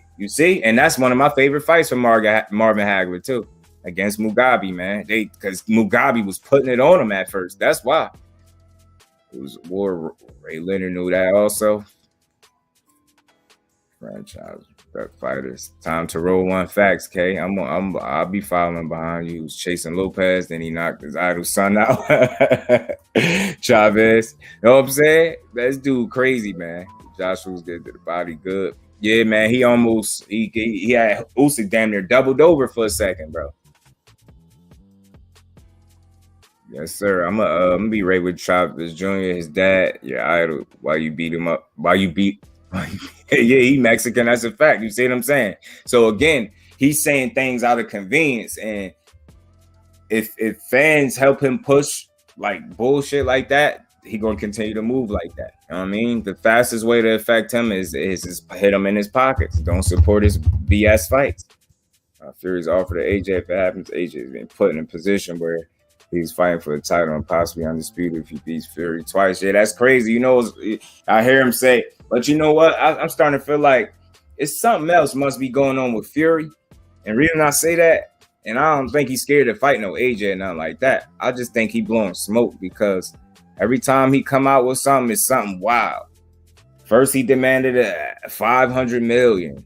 Then he said something about fighting for free in front of the UK fans. Then this dude, he said since Usyk bitching, you know, won't him Anthony Joshua fight him. Anthony Joshua said he don't do business, something for clout or something like that to hit his management up. He said he'd be ready in December. Fury now gave us another stipulation, say he got to be ready by like, what did he say, November 20 something weird, 26 something like that. He said. So it's like this dude making some weird requests, and I think he knows the fight ain't gonna happen if he's moving that way. So it's like it's a little confusing, like, but then at the same time it's not. I think it's Fury being Fury and trying to generate interest and bring attention to himself just in case he do decide to come back and fight. I think he just want to make sure people don't forget about him. And I don't know, it seemed like since that Kinahan situation been going on, he been moving a little bit different. So I wonder if he wrapped up in that at all, if any. I mean, I've been hearing some things, but I don't know how much involvement he got in any of that stuff going on. But he is moving real weird right now. We fought him at 38 or 36 against a young bull. You know what I'm saying? That's why I'm so glad Floyd beat Canelo. You just don't know. I'm gonna forever be able to say that confidently. And they robbed Lara and Triple G out of his first fight. That dude really should have about 4 losses if we being honest. And that's the thing about Canelo that make me not be able to rock with him.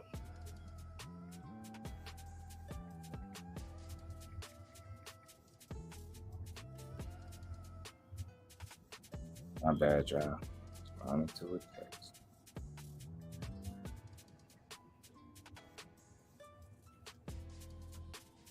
Hey man, Floyd was different, man. You can't compare nothing. A lot of these young fighters is doing to what he did when he fought all these he fought more world champions. Like, I think that's the part that people be leaving out when they be saying that people are doing what Floyd did. Floyd ruined boxing. No, he didn't. Floyd did what was best for him in his career.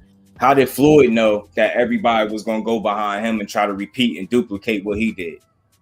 So it's like, miss me with that whole Floyd ruined boxing talk, because that's trash. Like, think for yourself. What worked for Floyd ain't gonna work for you.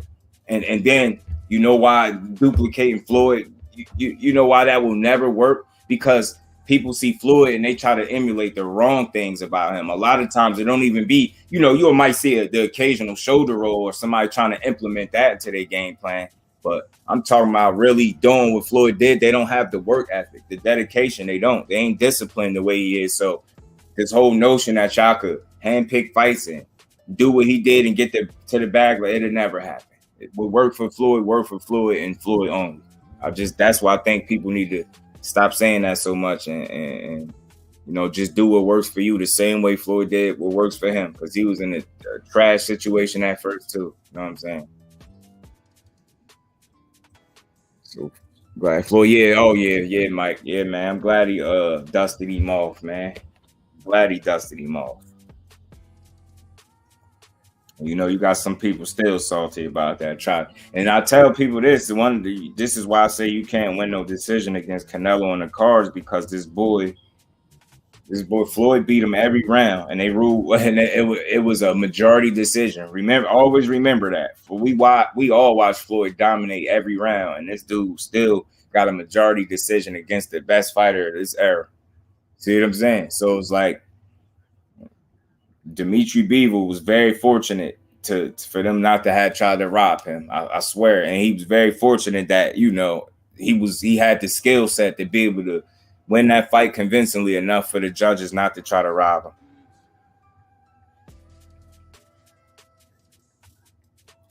And I like the way his wife talked, Dimitri Bivol. Like, I forget what she said, something about them being champion and something. I forgot something they said, like they gonna always be champions.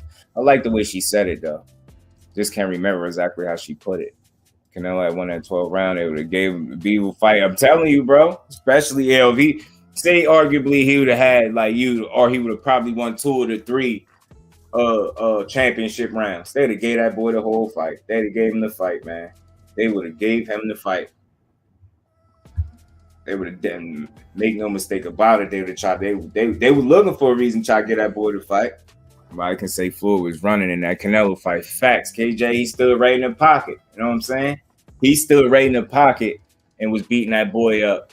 But then Canelo said he was running because he wouldn't stand there and let you just punch him out. So, but then you get in there with a guy that got power, how you got power, and you turn into a track star. Because you definitely moved more in the first Triple G fight than Floyd moved against you. So who the real runner? You get what I'm saying? Canelo, man, that's why I respect the skill, but I think he's declining, and his fan base turns me off away from him. Best game plan, you think Deontay Wilder should use to knock out Andy Ruiz? For me, and I always say this, I ain't no boxer and no trainer, but I like to think logically, and like y'all follow me for a quick second. You see the way Andy Ruiz is built? See how he built? Chubby dude, you know what I mean? Got the, you know, that Play-Doh body, like he's his size and stature. And he remind you of Bermain Stavern? Don't he remind you of Stavern a little bit, y'all? Andy Ruiz is built like Stavern. Wouldn't you say? I mean, obviously a little different, but they got the same type of body, body type, you know what I'm saying? So for me, Andy Ruiz got fast hands. We all know that, right? That'd be probably one of his best attributes in a fight against Wilder. But for him to be able to let those combinations go and use his fast hands, he'll have to get inside on Wilder. And, Wilder is 6'7", so he's taller than Luis Ortiz. And you seen how much trouble Ruiz just had with a 43-year-old Luis Ortiz? See how much trouble he had even with the knockdowns? He still was worried about the power. So I say for Wilder, being that Ruiz is built like Stavern, you just you implement a similar game plan that you had for Stavern in the first fight. And remember that I use the first fight as an example because that's the example where you get to see 12 rounds where Deontay Wilder boxed. For all these people that said he can't box, I don't know how he won that fight because he damn sure ain't knock him out. So I don't know how he beat Stavern the first time if he can't box. But I would say keep him at the end of that jab, man. Take away the inside play. If Ruiz is not able to get in close from mid range to close, then he'd be ineffective. His hand speed won't matter. You get what I'm saying? And I got a reason to believe. We just seen how cautious, because he even said it in the post-fight presser. He said how cautious he was because he was worried about them left hands that he still ended up getting caught with. You get what I'm saying? So it's safe to say he definitely would be cautious against Wilder. You get what I'm saying? And as long as Wilder could keep him disciplined and outside, keep him at the end of the jab, don't allow him to get in the inside where he could work, that right hand going to catch him sooner or later. And Andrew Ruiz ain't like some defensive wizard. You know what I mean? He do get hit often. So seen his face in the Ruiz fight. I mean, the Ortiz fight. He got touched up. He still won, but barely. The knockdown saved him. And then one of the knockdowns was arguably wasn't even a knockdown. It was a push. So I say, Wilder, keep that dude at the end of his jab. Don't allow him to get to the inside. And don't telegraph that right hand. Go to the body. And when that shot opened itself up, he know to take it. The same way he waited till that shot presented itself against Ortiz in that second fight, and it was all she wrote. Same thing with Andy Ruiz. Why? Because I know they different styles, but they have similar body types and same physical dimensions, shorter arms, shorter guy. They got to get in to do their work. Fighting that range will be a disadvantage for him. So as long as Wilder could keep that fight at range, then he put himself in a position to be able to land the right hand at some point. And I think he'll knock Ruiz smooth out. Straight lefts on his ass. Yeah, facts. I like him as a fighter, but the steroids positive test forever blemishes your legacy in my book forever, period. Yeah, you can't bounce back from that. Yeah, you can't. That's why I say he don't get on the pound for pound list and people like lose their minds over it. He tested positive, man. They tested two different samples. They both failed. So, and then he blamed it on bad meat. And then you got people, these are Mexican people, former Mexican fighters saying like, do you know how much money Canelo makes per fight? And do you know like for him to be eating meat with clenbuterol in it, they said, do you know how, like, he would have had to been eating the very, very low end of meat. And he makes entirely too much money to be somebody that would be, you get what I'm saying? He live a lot better. Y'all ever seen that tour of his mansion? You will see exactly what I'm talking about. Canelo ain't eating no street meat, bro. You get what I'm saying? So you could tell he was lying, and that's going to always be a part of his legacy. Just imagine if Tank had some clenbuterol in his system. Imagine if Wilder had clenbuterol in his system. They'd crucify him. They'd question their whole entire careers. But Canelo Alvarez can test positive for clenbuterol, and people justify it. And not only that, the WBC give him a pat on the back, only suspended him for 6 months, a slap on the wrist, and then up the levels of clenbuterol that you can have in your system. Meanwhile, I always thought not only was the 6 months a slap on the wrist, you got to think Triple G was getting up there in age. 6 months. I mean, he going to be 6 months older than he was the last time I got in the ring with him at the very least. That's the 6 months for the suspension. Now think about the training camp that take place and then the actual fight taking place. By the time Triple G get back in there, he close to a year older than he was the first time you fought him. Now, I think that was strategically done. A lot of people don't speak on that. I ain't never really heard nobody use that angle, but I think that was something real. I think they knew that. Oh, you give this dude more time to get old, and we're going to fight him again. And then, look, you do it again this time, but this time you wait 3 more years to fight him. Now, and people got to ask themselves, you ever ask yourself, why is he fighting this dude now instead of as opposed to fighting him back to back to back? It's not no coincidence. Remember, after the second fight, he ain't want to fight him no more. He was on the bigger and better thing. So why are you fighting him now? Nobody called for a trilogy. Do you see how this dude moving? Do you see why he can't be the face of the sport? This is why I get on him the way I do, because I see it differently than people, man. He just lining his pockets, and he telling the people that still buying the BS that he is for legacy and is really for his bank account. So I mean, I ain't mad at you, but just don't lie to the people though, and that's what he do. The ref still has a draw against Canelo. Didn't win it. Yeah, that ref, CJ Ross, it was a female, I believe. She They removed her. I don't think she judged fights no more, period. I don't think she judged a fight since then. They got her up out of there for that. Anybody, both, you get what I'm 7-Eleven slushies. Facts though, but you see what I'm saying? They got similar body types. So I'm thinking like, and I understand Ruiz brings something different to the table than Stavern, but you get where I'm going.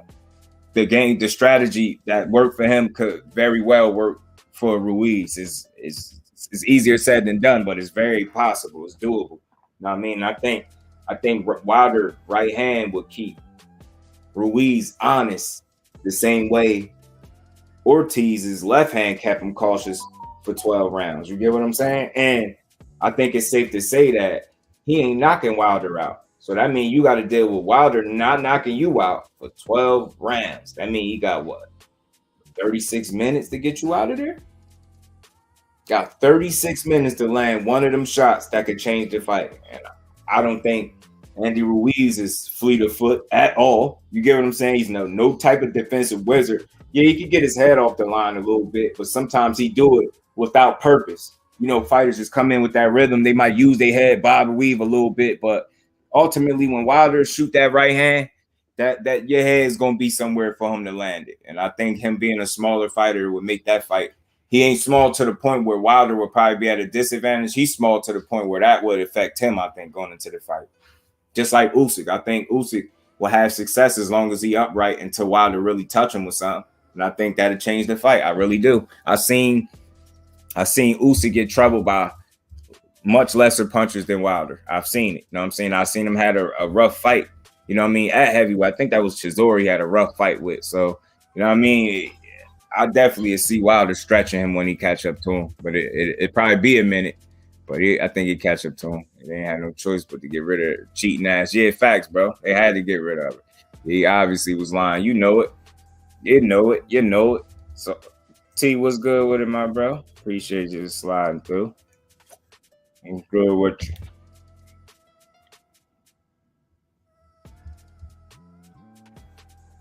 Just saying, chopping it up about Wilder, and you see, they said the WBC mandated that fight, so they kind of in a rush. To me, that kind of tell me, like, people can say what they want. Helenius is this, Helenius is that. If you somebody that's watching boxing, right? And Wilder, we already know we ain't even get to October. You get what I'm saying? We ain't even get out of September yet. And already they mandated a fight between him and Andrew Ruiz. That don't make y'all feel like they know what the outcome of Wilder Helenius is gonna be. That don't make y'all feel like that a little bit. Like, why mandate a fight? Like, what if he lose? Then what? Like, do he still? You get what I'm trying to say? Why would they mandate a fight with a fighter and he already got other obligations? Why? To me, and it's a bunch of different reasons they probably could come up with, but to me, that's like telling me indirectly, without telling me, that you expecting Wilder to win this fight against Helenius, so then you could then make Wilder versus Ruiz. You know what I'm saying? I don't know who they in a rush to see lose. Is it Wilder or Ruiz? Because that's a winnable fight for Wilder. I really believe that. I think. And I'm going to go so far as to say I even think he could win on the cards with the right kind of game plan. And I know that's an unpopular opinion, but I don't think he for sure have to knock Andy Ruiz out to win. I don't. It's much smaller dude. It's all about Wilder being disciplined in there and keeping that dude at the end of the jab. And again, I'm going to say this. I know it's easier said than done, but it's very doable. And what Malik Scott been doing since he seemed like he been with Wilder is not trying to reinvent him. He just been sharpening the tools that he already had in his toolbox. You get what I'm saying? Highlighting things that he should have been doing earlier in his career, like going to the body, not telegraphing the right hand, staying disciplined behind your jab, staying calm under pressure. Like it's little nuances and things that I think Malik Scott been focusing on with Wilder that's going to allow him to be successful coming back. I really do. So, you know what I mean? The 15th would be here before you know it. But like I said, man, with them mandating a fight before he could even get through his first obligation, I could see if he just was fresh off the win and a couple days later, you hear them mandating it. I wouldn't question it as much as I would question it now, because the timing of it is a little weird. You get what I'm saying? The timing of it is just like, hold on. Damn, y'all gonna mandate him a fight and he got one coming. So y'all must know he gonna win. You get what I'm saying? So we're gonna see how it shake out. Like I said, I got him beating Helenius. I heard he whooped his ass when he sparred. For all the people that said that's his sparring partner, that's not the first time this has happened. Canelo fought his sparring partner and knocked him out. Nobody said shit. So I don't want to hear that crying shit when Wilder fighting somebody that he sparred with before. Shit, you be around long enough, you spar enough people, you bound to fight somebody that you share the ring with one way, shape, or form. You got to. I'm trying to listen to you. I'm trying to. Never say he never fight GGG again until it was either Benavidez or CHARLO or Matchroom Beagle and GGG. I just knew. You say I know he was just knew it. He knew that was the easiest pick, so he thought he was going to go crazy if he loses both. Yeah, he took the lesser challenge or the more familiar opponent out of all of them. Now, I mean, notice he made a decision when you start hearing about CHARLO and Benavidez. And I was hearing that he initially agreed to it, but I think they told him that Benavidez, this is what they was trying to say, that Benavidez was at the end of that contract. And then he was like, nah, I'm going to just go fight Beagle. So whichever it is, however it happened, we at least know that deal was offered to him on the table and it didn't happen. So we could kind of assume that he didn't take it and he went another direction. That's exactly what he did. And he actually took less money to go in the other direction from what we all know too. So again, face of boxing, I think not. Is he a talented fighter? Absolutely. But is he what they're billing him as? No. He's just making them the most money, so they got to push him like that. You know what I'm saying? So it is what it is with him. You're basically saying Wilder going to win. You get what I'm saying? You get where I'm going with that, bro? I think it's safe to say that. They are. You know what I mean? In so many ways they saying it. It's like they saying it without saying it. So, again, yeah, like I said, I know sparring is sparring, but when they did have it sparring, Wilder put something on that dude in sparring and hurt him all types of stuff. So Helenius could talk whatever he want. He's supposed to do that. He's a fighter. He's gonna come try. He probably gonna have some success. Wilder ain't invincible, but I believe when the right hands catch up to him, Shit, it can even be a left hand. It ain't got to be the right hand. The left hand, any of them power hands catch up to Helenius or land on his chin the right way.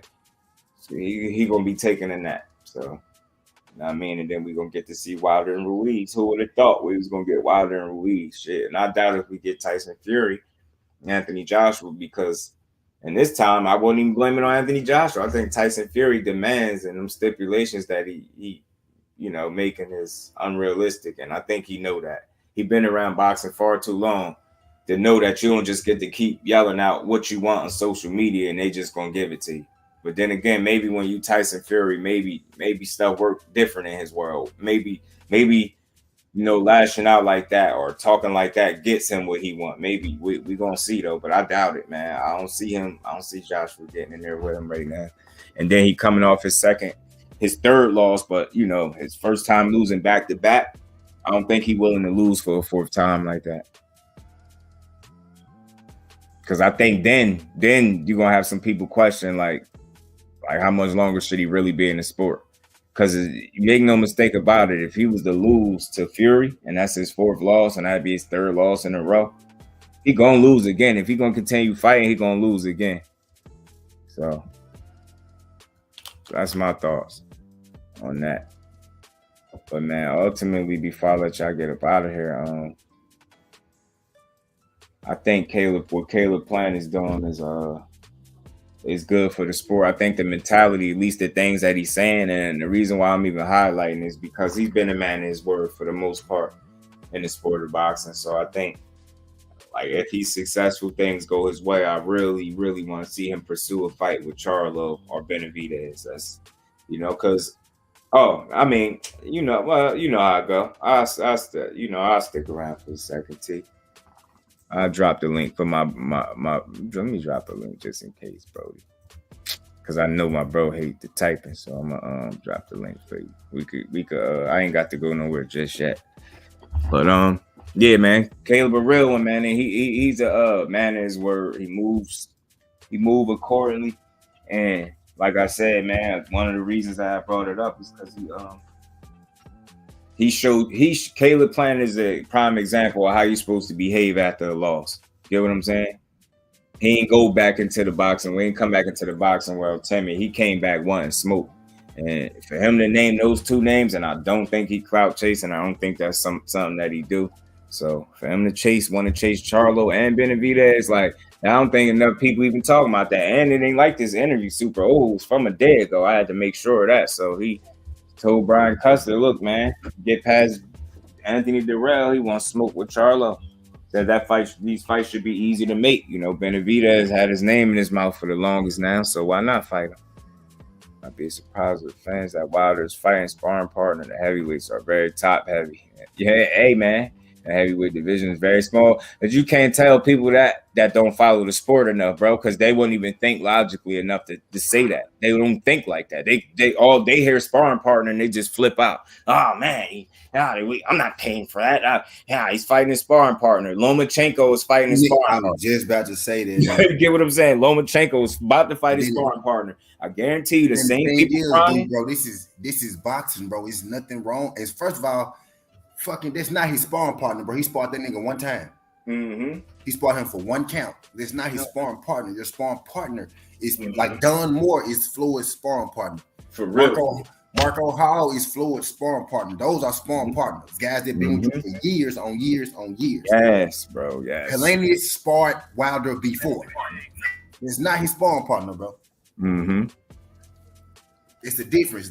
That's how you know niggas. A lot of these niggas ain't never boxed or been around boxing, or you know what I'm saying. Bro, you could spar dude one time, don't make it your sparring partner. A lot of times you spar people one time because you don't like them. You get what I'm saying? Y'all done got into it. Now y'all got a reason to be in there. You know what I'm saying? And then that's probably the last time you're gonna be in there with each other unless y'all got to fight. You get what I'm saying? So don't make it seem like Helenius was just Wilder, regular guy that he just in there going hundreds of rounds with. Like, get out of here with that, man. You got to fight somebody on the comeback. You know what I'm saying? But like I said, them same people. Helenius coming out 2 wins, 2 straight knockouts. You know what I'm saying? Actually, my bad. He coming out fucking 5 straight, like 4 straight knockouts or something like that. Yeah, he been kicking ass. After he beat Kalnaki up, he been on a little roll. Yeah, female boxing going up. Kyle, what's good, bro? Man, what's going on with my dogs, man? What's happening? Good, bro. Good guy. I mean, I had to get in on here, man, just to show face, chop it up with y'all real quick. T, what's up, man? Where you at, man?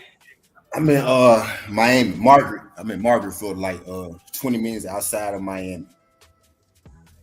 20 minutes outside of Miami. You on vacation or something, nigga? What's up? Yeah, you can say that. I'm chill. I just came to get out of Memphis, get away from that Memphis air. Get out, get some sunlight, get some trees and shit going. You know what I mean? How far is the drive? Man, bro, about 18 fucking hours. I drove to Orlando. I drove from Memphis to Orlando. I camped out in Orlando at my other spot for a day, and I came down here to the new spot today. Yeah, I ain't. Make it move. I hate driving, dog. Ain't no way I'm doing that. Man, me too. I had somebody with me though. Mm-hmm. Man, I don't give a damn. Fuck that. That was too fake. AJ too stubborn to go do some shit like that. And I think his biggest issue is always going to be himself. It's going to be AJ versus AJ, and a lot of people be questioning his heart. It ain't his heart. It's his mentality. Like you got beat up, you took a loss, and you changed your identity. You when you blessed with the size that he got, you know what I mean, you got a real punch. You want to be a bodybuilder, that's on you. So you got to understand what your deficiencies are, and you don't come in a fight with a full tank of gas. So you can't afford to go in to any fight, especially with a natural pure boxer talking about you trying to outbox him. You lost already. That's why I say it's always mental with this dude. Now you've seen in a rematch, he tried to be, to me, more physically imposing, and look at the success he had. He switched some shit up. He was more reactive when he got hit this time instead of just allowing himself to get hit and let Usyk exit out and just, kind of pick him apart a little bit. He wasn't going for that this fight. So that should tell everybody something about his heart. It ain't his heart, man. It's his mental. He got to know that, yo, you got to come in there and hurt somebody. You got to go in there and hurt people. But you see, he said, when the fight is over, he talk like that, but I don't know if he understand what he be saying sometimes. It's like you saying it, I'm 18 stone. All right, then. So why you coming in there? If you ain't a 12-round fighter, how you gonna say that? But in your mind, you was coming in there to outbox Usyk the first time. I'm trying to outbox him, go 12 rounds. Then you said you want to try and hurt him. This dude, I swear, is mental with him. It's not his heart. He got heart. He got in there a second time. He definitely got heart. But his mental is confusing. And then he a little emotionally unstable. I don't think he deal with losses the right way. And then you got people making excuses for him. Man, Wilder would have threw somebody belt. Yeah, I'm going to go there. Wilder would have took somebody belts after a loss. He'd have took Fury belt and threw it. Man, they'd have been going crazy. He'd have grabbed the mic and went on a whole damn. What the hell was he doing? He's like he was giving a eulogy to his own funeral. Like, what the hell wrong with this dude? You act like somebody just died. You ain't got to explain to nobody all this stuff. He started talking about drugs when he grew up. Man, that nobody wanted to hear that. Dude was losing his mind. That's why I'm like, bro, you lost and it's okay. You ain't get your ass beat. That's a loss. If anything, you should have been more mad the first time. This time, you actually really, really made that fight hard for him. You just miscalculated when he was hurt. You thought he was more hurt than he was, and you went for it. And I think he blew his load, and it's like you lost consecutive rounds. And I think that won Usyk to fight. But JD, that's why he was upset though. You feel what I'm saying? Because he gave everything he had, bro, and it wasn't enough. You know what I mean? Like the nigga, he went to every fucking gym in America. You know what I mean? To figure out how to beat this nigga. Yeah. And it still wasn't enough. He'll come up short. You feel what I'm saying? Reason what I'm saying, like, I understand you feeling that type of way, but you ain't owe nobody no explanation as to why you lost. Because you fought so damn well. You kind of dampened a hell of a performance. Like, if I know it ain't no moral victories in boxing, but if it was ever a time to say that, like, that was one. You came back, you made adjustments, you made that fight a lot harder for that dude. Everybody in there that was watching it had to see that. He did not run away with that fight at all. Like, you had his face marked up, you had him hurt a little bit. To me, he had Usyk respecting his power a lot more this fight. Just like he was a little Usyk, just like he didn't let his hands go as much as some. Maybe it just looked like that to me. It seemed like he was doing a lot of moving. That was because of AJ, I think.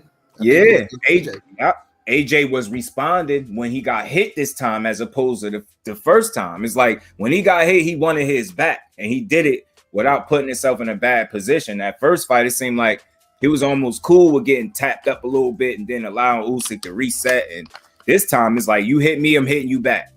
Going to his body, I was like, man, this dude, you fought a hell of a fight, man. That's where I'm coming from with it. Like, I get it, you lost, but you being too hard on yourself. If it was ever a time you've been, this was the night, bro. You fought your ass off. Don't explain to people why you lost. We seen it. You know what I'm saying? We know you lost a respectable fight to a dude that a lot of people naturally thought is a better boxer than you anyway. You get what I'm saying? That shit just was weird. But I definitely I left that fight saying, see, this is the type of fight. This is a prime example of supporting a fighter win, lose, or draw. He fought one of the best and you lost and you competed at a high level. That would make me watch you again. You don't gotta explain to nobody why you lost, bro. We get it. It's cool. But I guess it was just so fresh that he just blew up. I don't know. Somebody else said, something else that I could kind of understand. Like he probably was holding all that shit in, and yeah, probably so, yo. Probably so. Like, I like the shit that he said after the fact. Like, he had a moment that was a chink in his armor and shit like that. I get it. But it's like, yo, my thing is, I'm going off a lot of the shit that he was saying. Like, when he lost before, one of the first things he was saying is like how the greats have lost and all that. Exactly, bro. So if that's really something you go by, the greats have lost. You wasn't supposed to behave in a way that made it look as if you can't handle losing. Like, I get you went hard. So you think Usyk did? And shit, you get what I'm saying? But it's like, damn. But I guess to a certain degree, I can understand the raw emotion because it's so fresh. But I still think he kind of took a little bit away from the fight when he did that shit.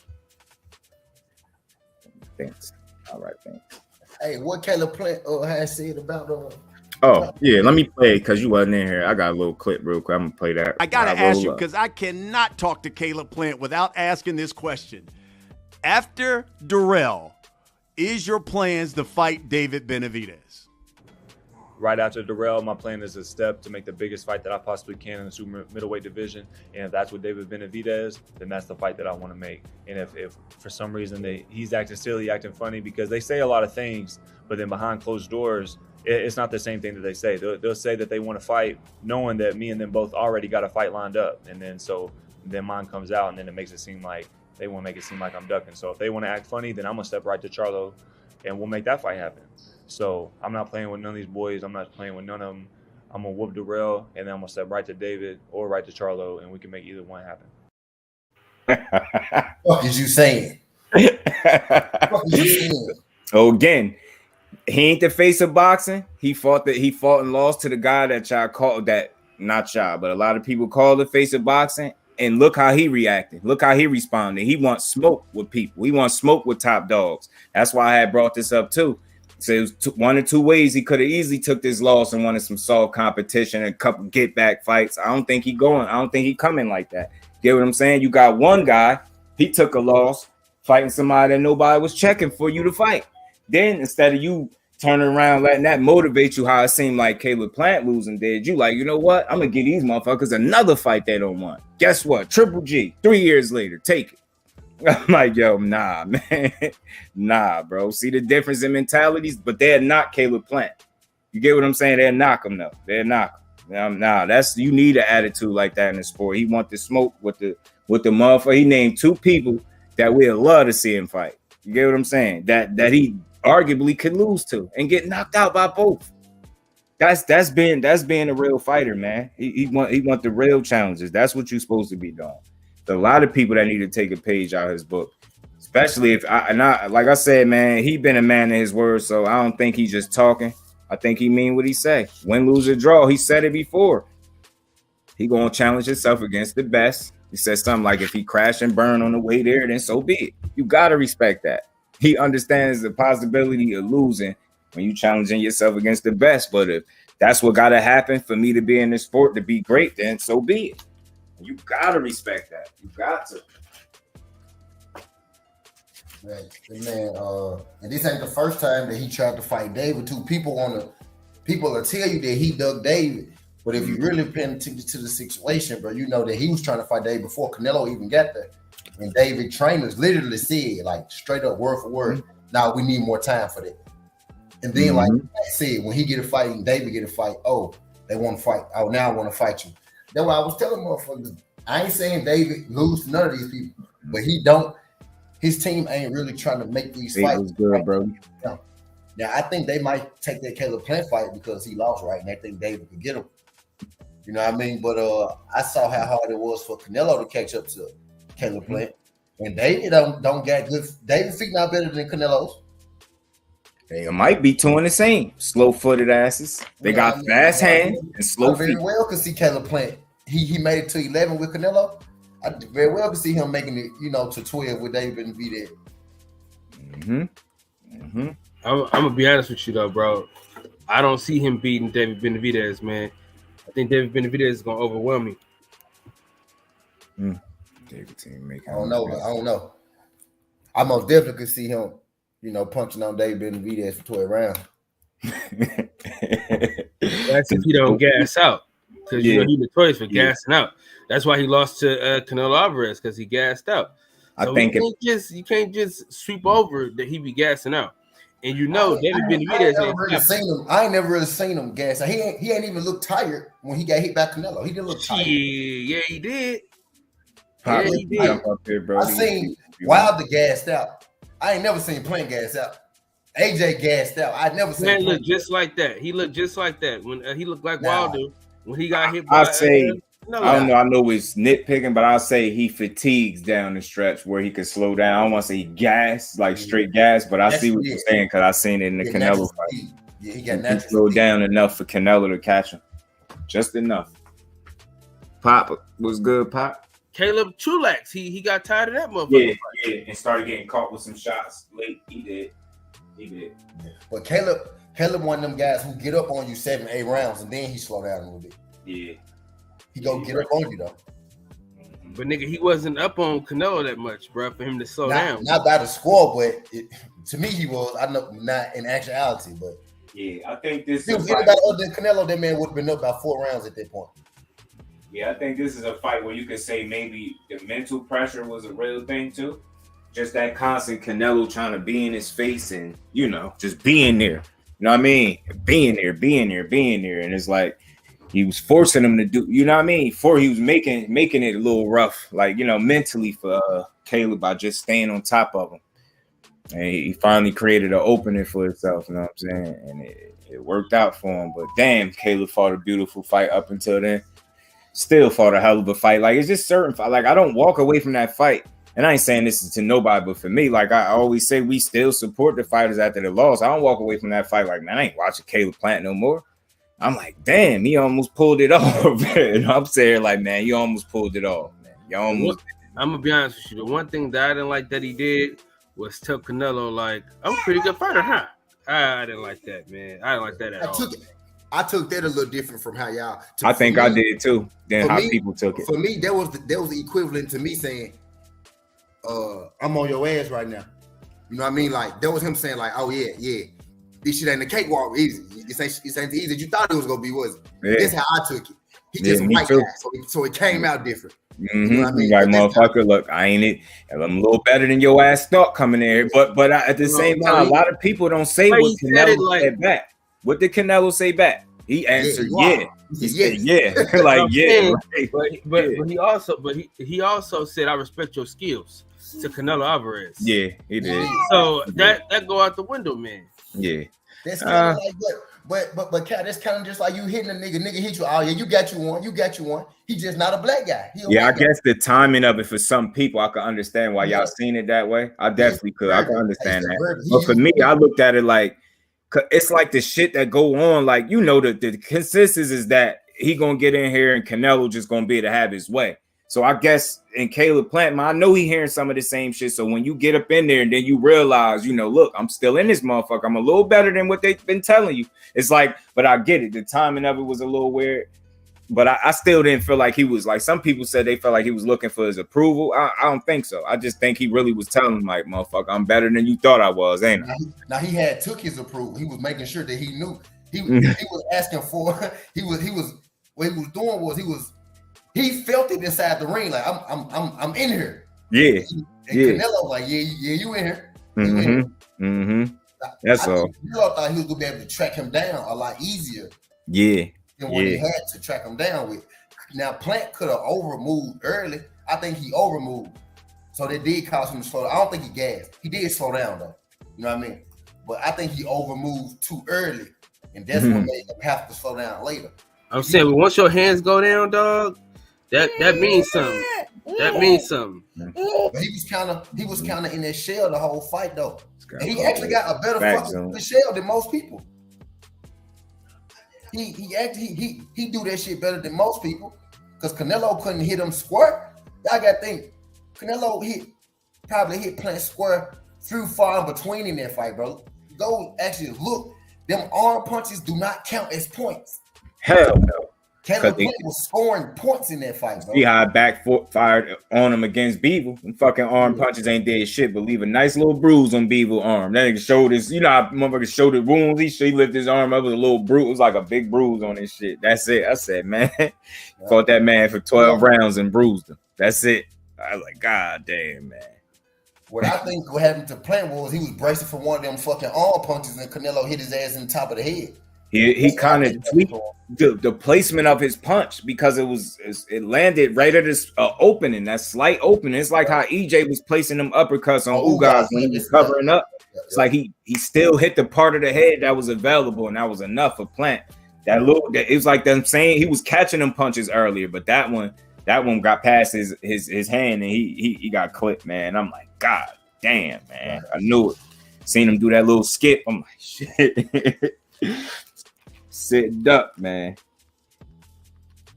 And I'm saying if David Benavidez hit you that many times, yeah, it's a whole different ball game, bro. Man, Canelo hit harder than David Benavidez, Cal. He hit harder than David, bro. David a volume puncher. David don't name me the last nigga David. He busted the ass. I'm gonna tell you like this, right? But name Ronald Ellis. Yeah, he ain't knock him out though, Cal. Listen, brother, listen to me, brother. Listen, let me finish, brother. Let me finish, man. Ronald Ellis is Canelo Alvarez's chief sparring partner, correct? I ain't know that. Yeah, he is. He work with him all the time. He just gave him a chain, no boxing, no life chain. Damn. But he was saying when he was in the ring with David Benavidez, the shit was just different. He said the motherfucker just gonna keep coming. He said you can hit him with everything you got. The motherfucker gonna keep coming. He said at one point he didn't think Canelo could lose to David Benavidez until the fight with Bivol. And now he's saying like, you know, David Benavidez will probably beat him. Yeah, I mean, I say that too, especially when he kicked my ass. You know what I mean? I say that too. Well, no, I mean he was Canelo at first. I feel you though. But if a nigga whoop my ass, I'm gonna say he can whoop your ass too. Me personally, you know what I mean? But I mean, I just don't see. No. I think he got sudden power. Like I seen Kyron Davis just be able to take too many of his shots, and the corner had to stop it. Like dude would have made it through that fight, in my opinion. He ain't knock him down. I ain't saying he don't hit hard. Dude did seem like he was on some shit that night. He wasn't there to be knocked out. You know, some people ain't there. Like they gonna fight to the death. So it looked like that's how that fight was going. And the corner just, you know, pulled the plug because he was taking some shots, but. I seen 2 or 3 fights where they kind of did that for him, just stopped it. And I'm like, hold on, man. Like, this is boxing. I get it. Like, the punishment, but damn, dudes don't even be getting knocked down. And it's like, they just jump in the middle of it and just wave it off. I'm like, I hate to see that. It's like, I think they be trying to do that intentionally so they could, you know, build this dude as some knockout artist. I ain't saying he can't punch, but don't give him no knockout. Let him knock me out. Don't jump in the middle. Value kind of guy, like kind of like you just said, Cal. What Ellis say, man? He just kept coming. He ain't say, man. That man hit hard as a motherfucker. He said, no. I'm saying he said it's a combination of both things. Yeah. It's the accumulation. It's a combination of both things. Yeah, it's the accumulation. It's the accumulation. I think with David more so Canelo got one shot power. I'm pretty sure David do too, right? But it's a different level, right? You know what I mean? Like Canelo one shot power is different from David's one shot power. Like the reason that I favor CHARLO over David is because of that one shot power. You know what I mean? Mm-hmm. Yeah. David a beast, man. David on your ass. Like he on your ass. He gonna throw 80 punches around. He on your ass. Yo, for real. Especially if you can't get out the way of them bitches. He gonna let you eat last one. Like that's David. Like David overwhelms you, bro. He just gonna hit you so many fucking times, bro. So quick, bro. So quick. He quick with them hands, bro. Mm-hmm. And I be saying his speed is power. You know what I mean? His speed is his power, David. When he throw them bitches, he go hit you about 6 times. Yeah, you got some Street Fighter combos going on with him. Knockout was good, bro. Instead of Uzataki, I wish it was my boy Lonnie B got a chance. Yo, he could fight, man. He underrated, yo. He underrated. I think so. Beat, the other twin though. That's why he got that dude underrated. Lonnie. He beat Twin. Hey yo, what up, man? Salute to y'all, brothers. Yeah, my God. You bet good now? Ocean pools and fucking talking boxing, living their life, bro. I ain't mad at you, man. Hope you enjoy yourself out there in Florida. Yeah, man, I'm trying to. How long you gonna be there? You gonna be there a while? Yeah, about a week or two. Nice, bro. Enjoy that shit, man. Yeah, about a week or two. Yeah. But yeah, I want to see that shit though. I'm gonna definitely want to see that shit. Like, I want to see it. And he said, after Dirrell, I'm going to hold his ass to that, too. I've been wanting him. If he fight David and beat David, that'll put him right back where he belongs. That'll put him right back where he need to be. They should have fought each other before Canelo. Say it again. They should have fought each other before Canelo because I think if Plant would have been able to fight somebody like Benavidez and beat him, he'd have been more prepared for a Canelo hour. He just didn't. He didn't fight the right type of fights before Canelo to get him prepared for Canelo, and he still did pretty good, bro. Yeah. Mm-hmm. I agree. But I think Canelo knew that too. He's okay. I could get him because he got less than 20 fights. I could get him. I think he thought the same thing with Bivol. He got less than 20 fights. I could get him. You know what I mean? I swear I thought that was the tipping point. And that's just always going to be my opinion. I'm never going to know. I swear I feel like him and his team said, man, you see that dude with 19 fights? We got one. Right. And he white. It was like, and he white? Mm-hmm. Marcia, I'm taking Benavidez over. Most people are Mike, but that's not you ain't got to explain that one. That's the popular pick. Benavidez over. I don't think it was the 19 fights for Bivol. You go look at his last 2 fights against Salamov and Craig Richards. He didn't look that good too, bro. You talking about that big tall ass nigga? That's what I thought too, bro. That's what I thought. No, I'm talking about Salamov. His last fight right before Canelo, Bivol did not look good, bro.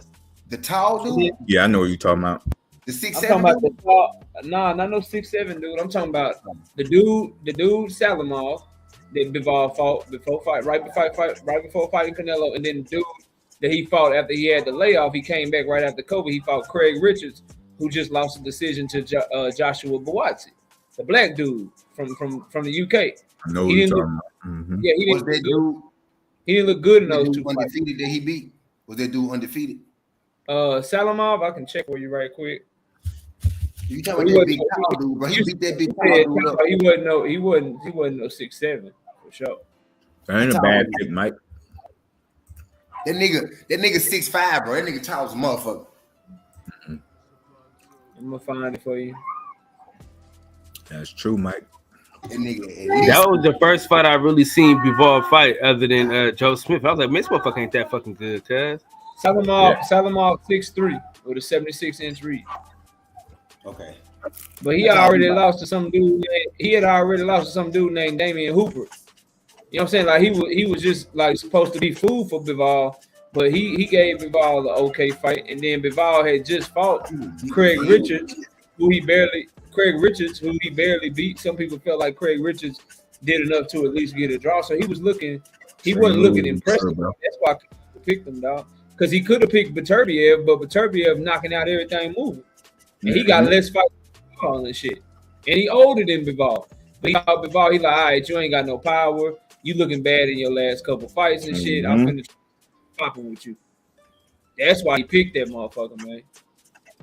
Nah, Plant ain't get broke, Mike. He got knocked out. He ain't get broken. He got knocked out. He literally got up off the ground. He got knocked down again. That ain't no broken man. A broken man would have quit. A broken man would have never got up. Nah, y'all got it, man. Y'all. Nah, I don't agree with that. Broken. Yeah, niggas usually saying anything, man. But all I'm saying is what I didn't like, man, was the man saying you got pretty good skills. Fuck your skills, nigga. And fuck you, you cheat motherfucker. That's what he should have been on. You know what I mean? I feel you, man. Knockout, man. I'm trying to be a judge or something, man. What's happening? Shit, all you gotta do is shoot me an email, bro. I be like, by the time it make it to YouTube, like, bro, like I done already hit up a whole bunch of people. I done already worked behind the scenes. I gotta get your behind the scenes info, bro. It's all good, man. I love what you're doing over there, though, man. Appreciate you. We working. We trying to do our thing, man. I gotta get T back up there. Gotta get, we gonna keep this thing going, bro. Real shit. Gotta get Just Do on there. Just Do ain't really said he wanted to debate or nothing, but he seemed laid back, like he might want to judge something. I don't know if he wants to step in the ring, but if you do, I got you. I spoke on that a little bit. I said I was just gonna let it come to me because it'd be something that somebody say that created. You know what I mean? I ain't gonna force it, but I let that shit happen. I ain't worried. I got you. No. I know. If you find anybody trying to defend Keith Thurman, come holler at me. People don't typically try to do that, bro. That's a losing argument. You know what I'm saying? I swear it is. It is. My boy said he was undisputed. I said, yeah, that's. I like taking shit. Don't want to argue. With Errol, if it's not Bud, why not Thurman? We respect you. We admire all that you've done, Errol.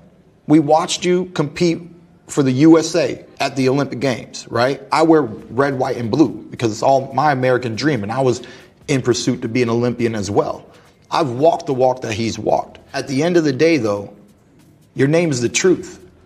And the truth is, you got the WBA, you ain't seen Thurman. You took that WBC that I vacated, and you ain't seen Thurman. That's the truth. Stop playing. If you got confidence, if your team has confidence, slap me up. Man down. Man down. Be the one to defeat the undefeated Keith Thurman. Let me go ahead and bow to you and shake your hand and call you the better man. I've been beaten one time. Who's going to beat me 2 times? Nah, I want to talk about last. I was crying. No.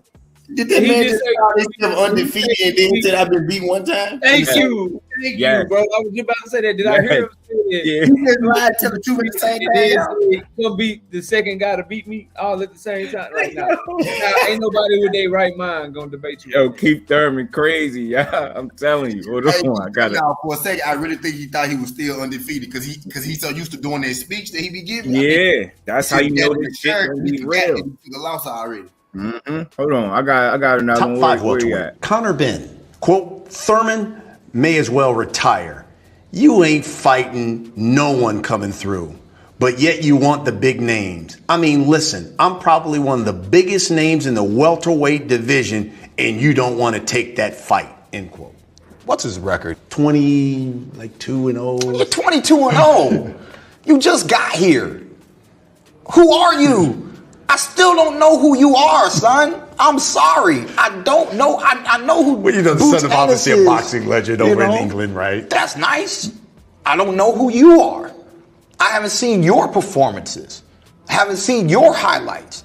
And I'm definitely not scared of you, okay? I love the enthusiasm, young blood. Talk your ish, but I'm not the one to mess with. I don't trust nobody that don't have a hairline. Like don't have a hairline. Bro, that nigga said, just son of a boxing legend. He said, I don't know you. I mean, the man is just so full of shit, dude. I really do. That man got 3 fights in 5 years, and one of them is against Mario Barrios, bro. And the other one is against Josecito Lopez, bro. And then he lost to Manny Pacquiao. I ain't trying to hear shit. I ain't trying to hear shit Keith Thurman talking about right now, bro. Like you in the way, like Conor Ben said, bro. Like you've been out the game so long. If you really want me to believe that you trying to get back in the game, you need to beat the shit out of a Virgil Ortiz. You need to beat the shit out of a Jerron Ennis. You need to beat the shit out of a Conor Ben. You need to take somebody's shine, bro. He definitely did say he was undefeated. Until then, everybody trying to hear that shit. I don't think I played the clip where he said he was undisputed too. He was wilding. That's why I had him in the stat. I'm like, yo, Keith Thurman. At this point, I just use his sound bites for laughs. Like I just laugh at him now. It used to piss me off. At this point, I know how to laugh at these dudes after a while because he really serious right now. He dead serious. So it gotta be it's laughing material at this point. That man said he didn't. He basically called Conor Ben a bitch.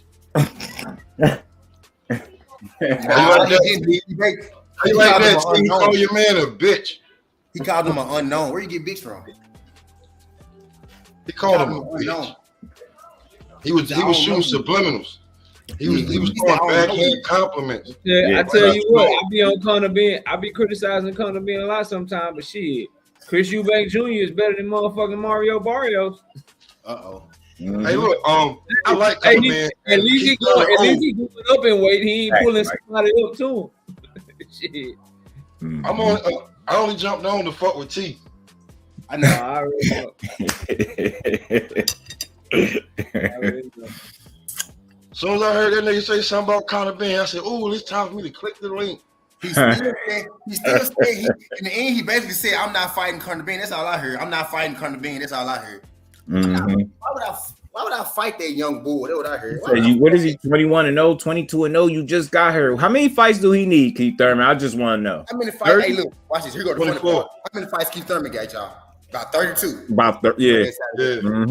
Get your ass out of here, Keith. That's all right. He still called Conor Ben a bitch. He didn't though. He didn't. He really didn't though. But okay. He said he didn't though. All right. He literally didn't. Like he literally didn't say a bad word about. I just don't know you. He literally said, "I don't read between the lines like a Jay-Z verse." Hey, Pop. He made sure not to say the wrong thing so Conor Ben won't get on his ass. He made sure. Who are you? He made sure he kept it as respectful as possible. He said he don't know that man. That's disrespectful. Damn, boy, T love him some Conor Ben. T he was scared of the clapback from Conor, bro.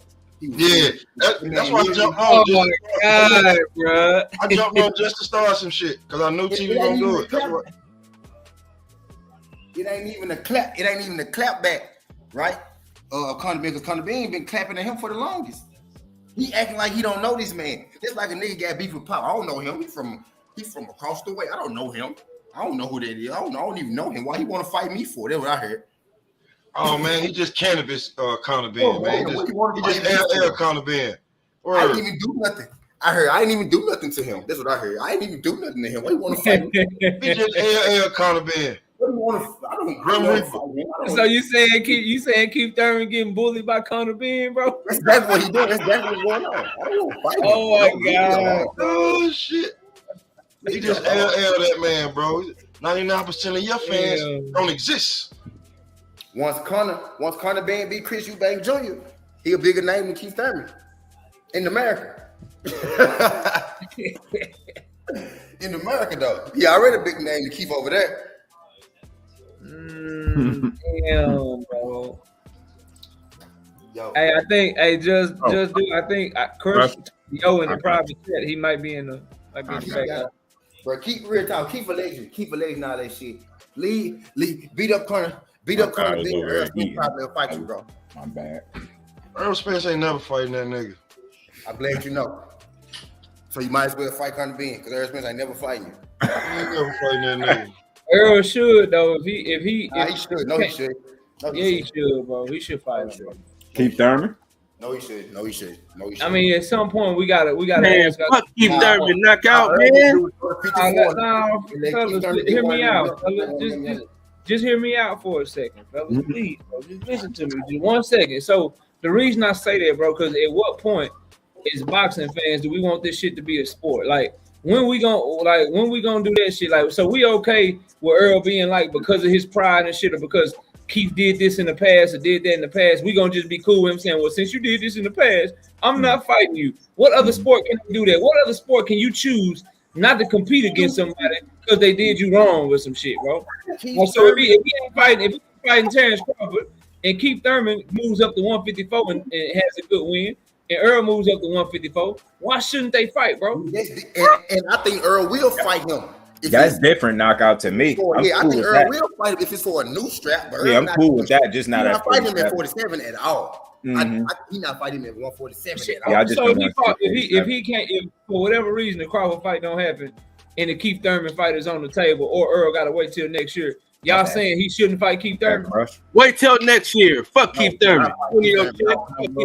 No, we're not fighting. If that's the case, if that's the case, but you ain't done nothing, bro. Fight me. You ain't done nothing. If that's the case, then LeBron James don't deserve the right to compete against the Cleveland Cavaliers because he did them wrong in the past. So from now on, when he go back to Cleveland, he can't play. I guess he already went back. LeBron already went back after they did him wrong. You know what I'm saying? Like, is this a sport? Like, if a player get traded, but knockout the scenario that you just ran through, I'm cool with that one. I'm cool with that. 54. I'm cool with that.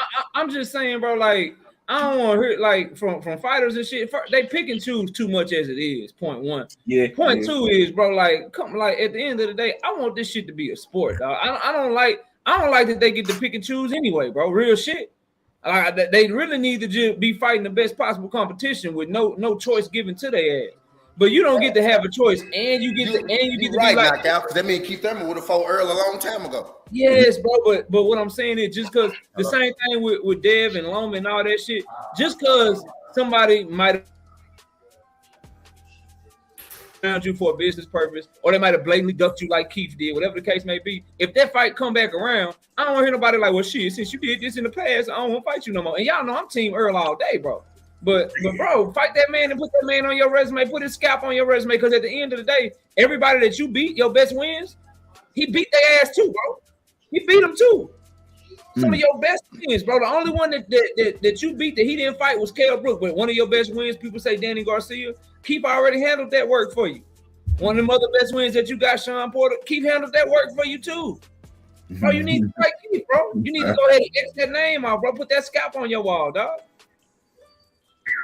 No, fuck that scalpel, nigga, and fuck Keith Thurman. Keith Thurman is the worst. Fuck him, because this is the thing about it. You ain't got no light skin love for that brother, man. God damn. Hell no, man. We already exiled him for that stupid ass haircut he got. But listen, man, and that stupid ass beard. Hey, yeah, that ain't right, man. That ain't right. Knockout. Yeah, Pop, that ain't right. Pop, what up, T? T, you look relaxed, T. T looking relaxed up there, chilling, baby. I see you, dog. What's up? Yo, quick question though. Does that go for Charlo too, though? I missed something. You talking about Charlo now? I know I missed something. I get what you saying, knockout, but knockout. I get what the other brother's saying too, because our whole thing is like Keith Pooh was being an asshole when it came to Errol Spence. So when Errol wanted pieces of Keith Thurman was acting all diva-ish. Now I'm saying because Keith Pooh, he was supposed to be a man. He didn't want to give nobody no chances. So the only reason why he's really yelling out for Errol because he need that bag. So I mean, my whole thing is, if you ain't want to give me a chance at a check, why should I give you a chance at a check? Because it does sound good to have Keith Pooh. It's not about that. At the end of the day, breaks and slick moves out of the motherfucker. I feel you, Chris, but it's not about. It's not about giving Keith. I'm not gonna knock the man if he don't give him a shot, because when he wanted a shot at the man didn't want to give him a shot. I am no Crusher. Here's why, bro. Because at the end of the day, it ain't about worried about Keith paycheck and shit, bro. Like, it ain't worried about. It's about, is it gonna offer you millions, and is it gonna be something to enhance your legacy? If the answer to those questions is yes, I want to see the fight, bro. And regardless of what we think of Keith, Earl beating his ass is gonna enhance his legacy, bro. It don't though. It don't. Not right now. It don't. Hey, what I would say is, I want to see the fight, But I wouldn't be mad at Earl if he doesn't make the fight with Keith because he already told us that what he was going to do. And the man hasn't lied to us yet. He told us what he was going to do. So I can't be mad at the man doing for what he said he's going to do. He's been doing it all this time. Listen, Even bro, if it's some bullshit. I feel y'all, what Keith, like, I'm an Earl fan, bro, but like when Keith was doing that shit to Earl, that shit was wrong. Just because he did it, if Earl do the same shit, that shit ain't right. Earl not doing it to Keith, but it's other bigger names than Keith Thurman out here. Keith. Yeah, and I'm saying if they ain't available, bro, if he can't fight Terrence Crawford, he's moving up. And he won one more fight at 147. Keith Thurman is the biggest name there right now, and that fight is easy to make. He's not the best. He's not the best fighter there though. So who he gonna fight, bro? If he's not fighting Terrence Crawford, he gonna move up. He need to close that door, bro. Bro, the door closed, knockout. The door closed, bro. He need to open that bitch back up. He needs to fight Keith, bro. It's the same thing with Jamal, bro. Like you don't get to, bro, like this whole notion that he should stand on some fake ass sense of principle and not fight Demetrius Andrade. That shit was always crazy to me. Like you got a chance to get a bag and get back for your brother, but you trying to stand on some shit because of how somebody did your brother wrong or whatever the case may be, bro. You go in there and you beat his ass. If Keith really made Earl feel some type of way, bro, and he really did him that bad, what's the best revenge other than beating his ass and making millions to do it, bro? What he doing now? That's the thing. That's the thing, knockout. If I go that's the thing, knockout. I'm gonna make $10-12 million. You won. Even though you lost, you won. If I don't fight you, you're gonna be $10-12 million short. Man, that's some old. Man, that's some old. Knockout. Well, this shit ain't no sport, bro. This shit is like fucking WWE. Bro. Keith just not. He's not. See, knockout. That's the thing. You don't grab that attention no more. I got y'all. Yeah, bro. That's the thing. When Keith Thurman was on top and he was considered the man, and Earl Spence was that man moving up in the division. Keith Thurman denied Earl Spence of making that big bag with him.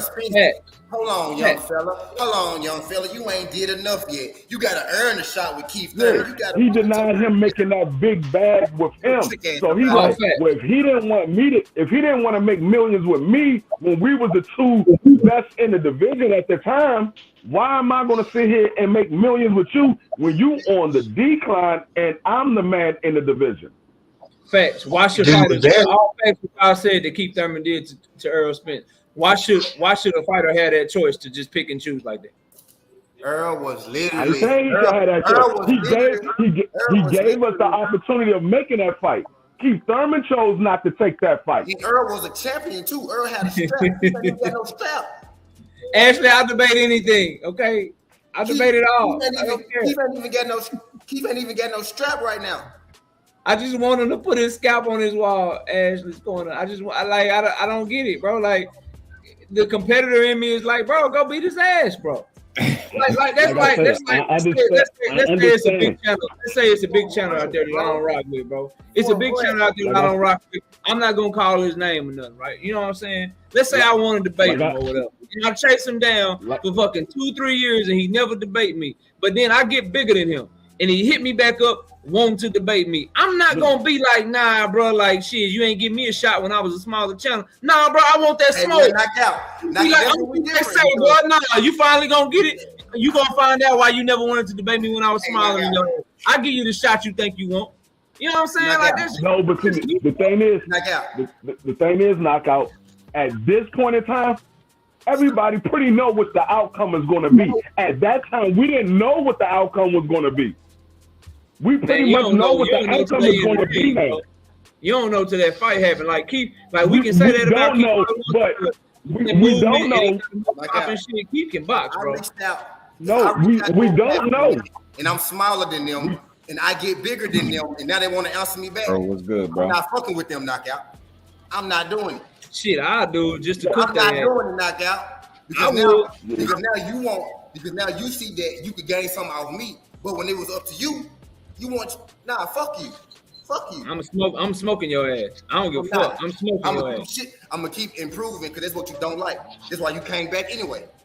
Yeah, and then I'm gonna smoke you and send you on your way and let everybody know why you never want to fuck me. Act like you don't know me. I'm gonna keep acting like I don't know you. We don't know what the outcome is going to be because it is boxing. Anything can happen, but we have more of an idea now than we did back then. I think that's fair to say.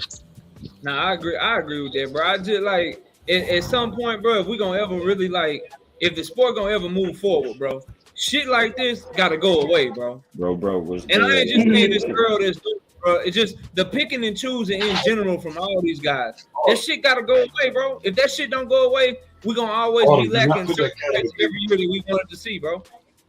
And the thing, I think Earl is picking and choosing. I think it's just Keith Thurman.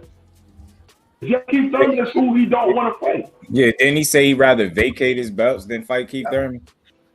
Yeah, I really don't think he likes Keith I Thurman. don't want to put no money in Keith Thurman's pocket. Yeah, I truly, just my feel, I just don't think he like him. Fact.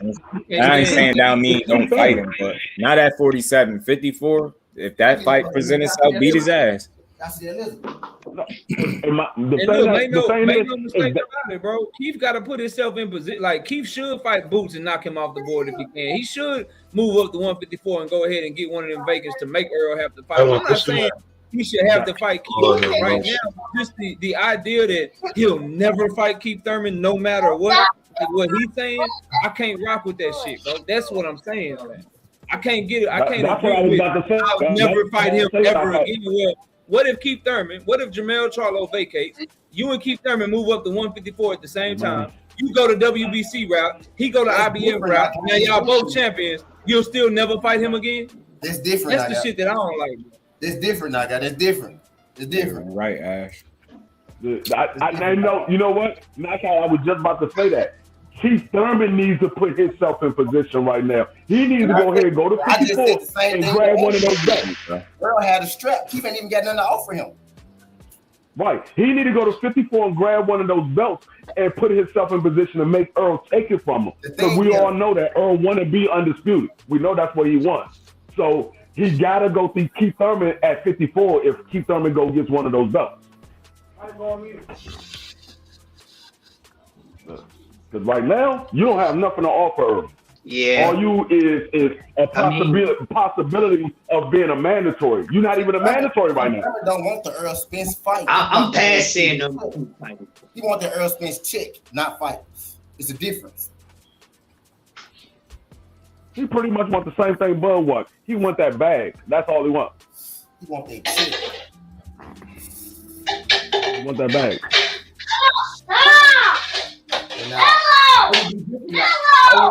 Knock out if he was a champion and Earl said, I don't want to fight him. I want like Earl Spence. I'd rip my shirt up. I would. But he don't got nothing to offer, bro. Just like Keith, basically what Keith said back then, Earl, you don't got nothing to offer me. Even though Earl had a strap. You don't got nothing to offer me. That's basically what he said.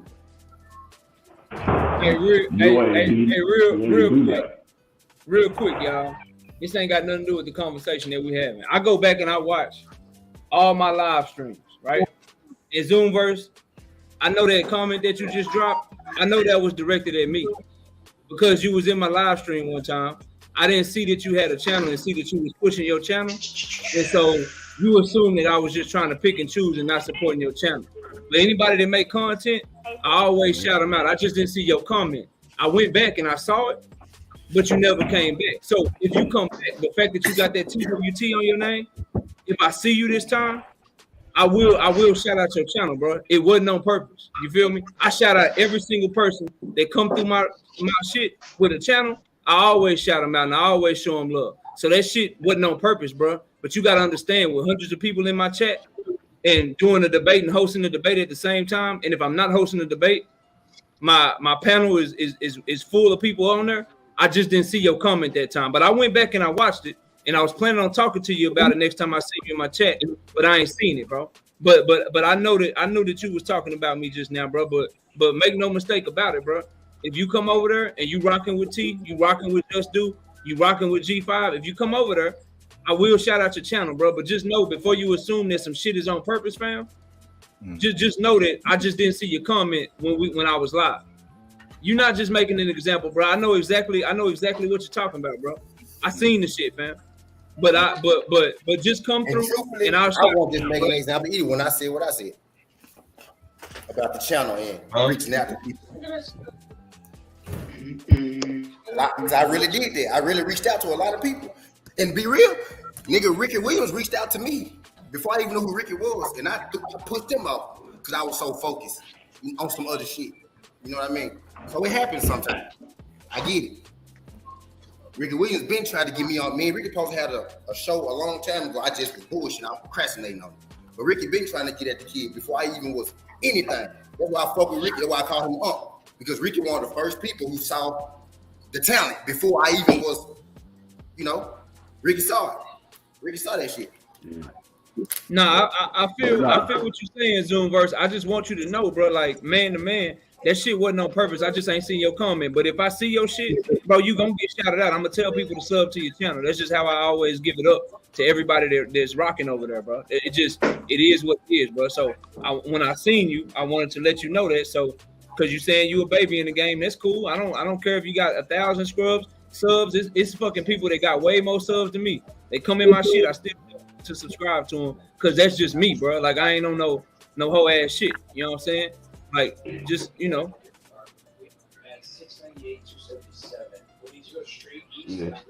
But no, okay. I mean, You might have really seen that one knockout. He trying to apologize about the motherfucker, man. You might let him over the hook now. No, he good. But shout out to Ash.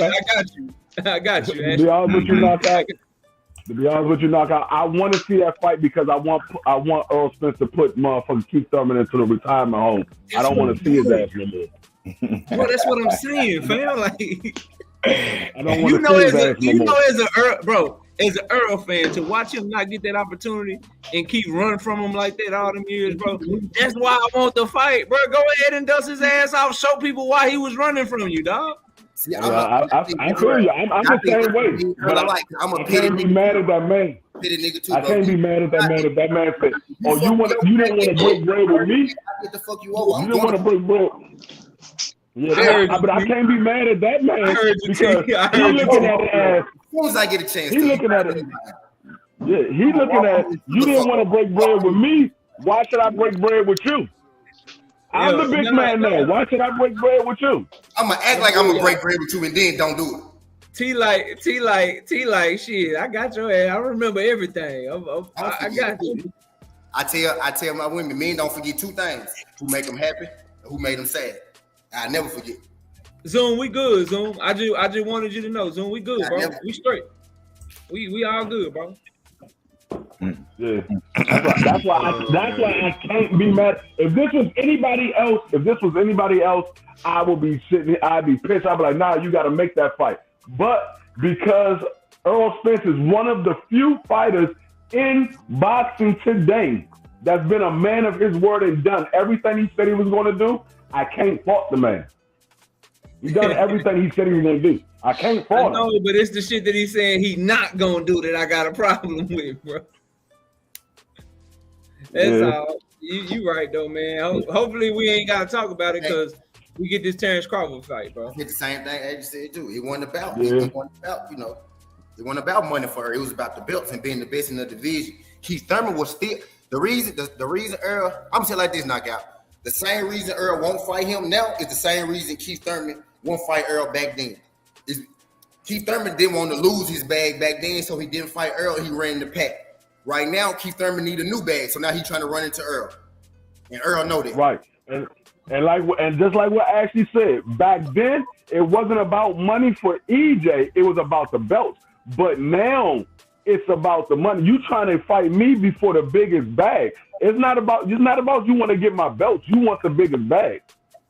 You want the biggest. That's why he want to fight. You think if Keith was truly just trying to be competitive and he wanted to beat Earl, you think Earl would want to fight him? I think if he truly wanted to be competitive, he would have fought him back then, and we wouldn't have had this situation. I agree with that. 100%. Yeah, Pop, what you got to say about that? I don't like my fighter just saying he won't fight somebody, bro. I want, you know what I'm saying? Like, give it to everybody, bro. You know what I'm saying? Give all of them smoke.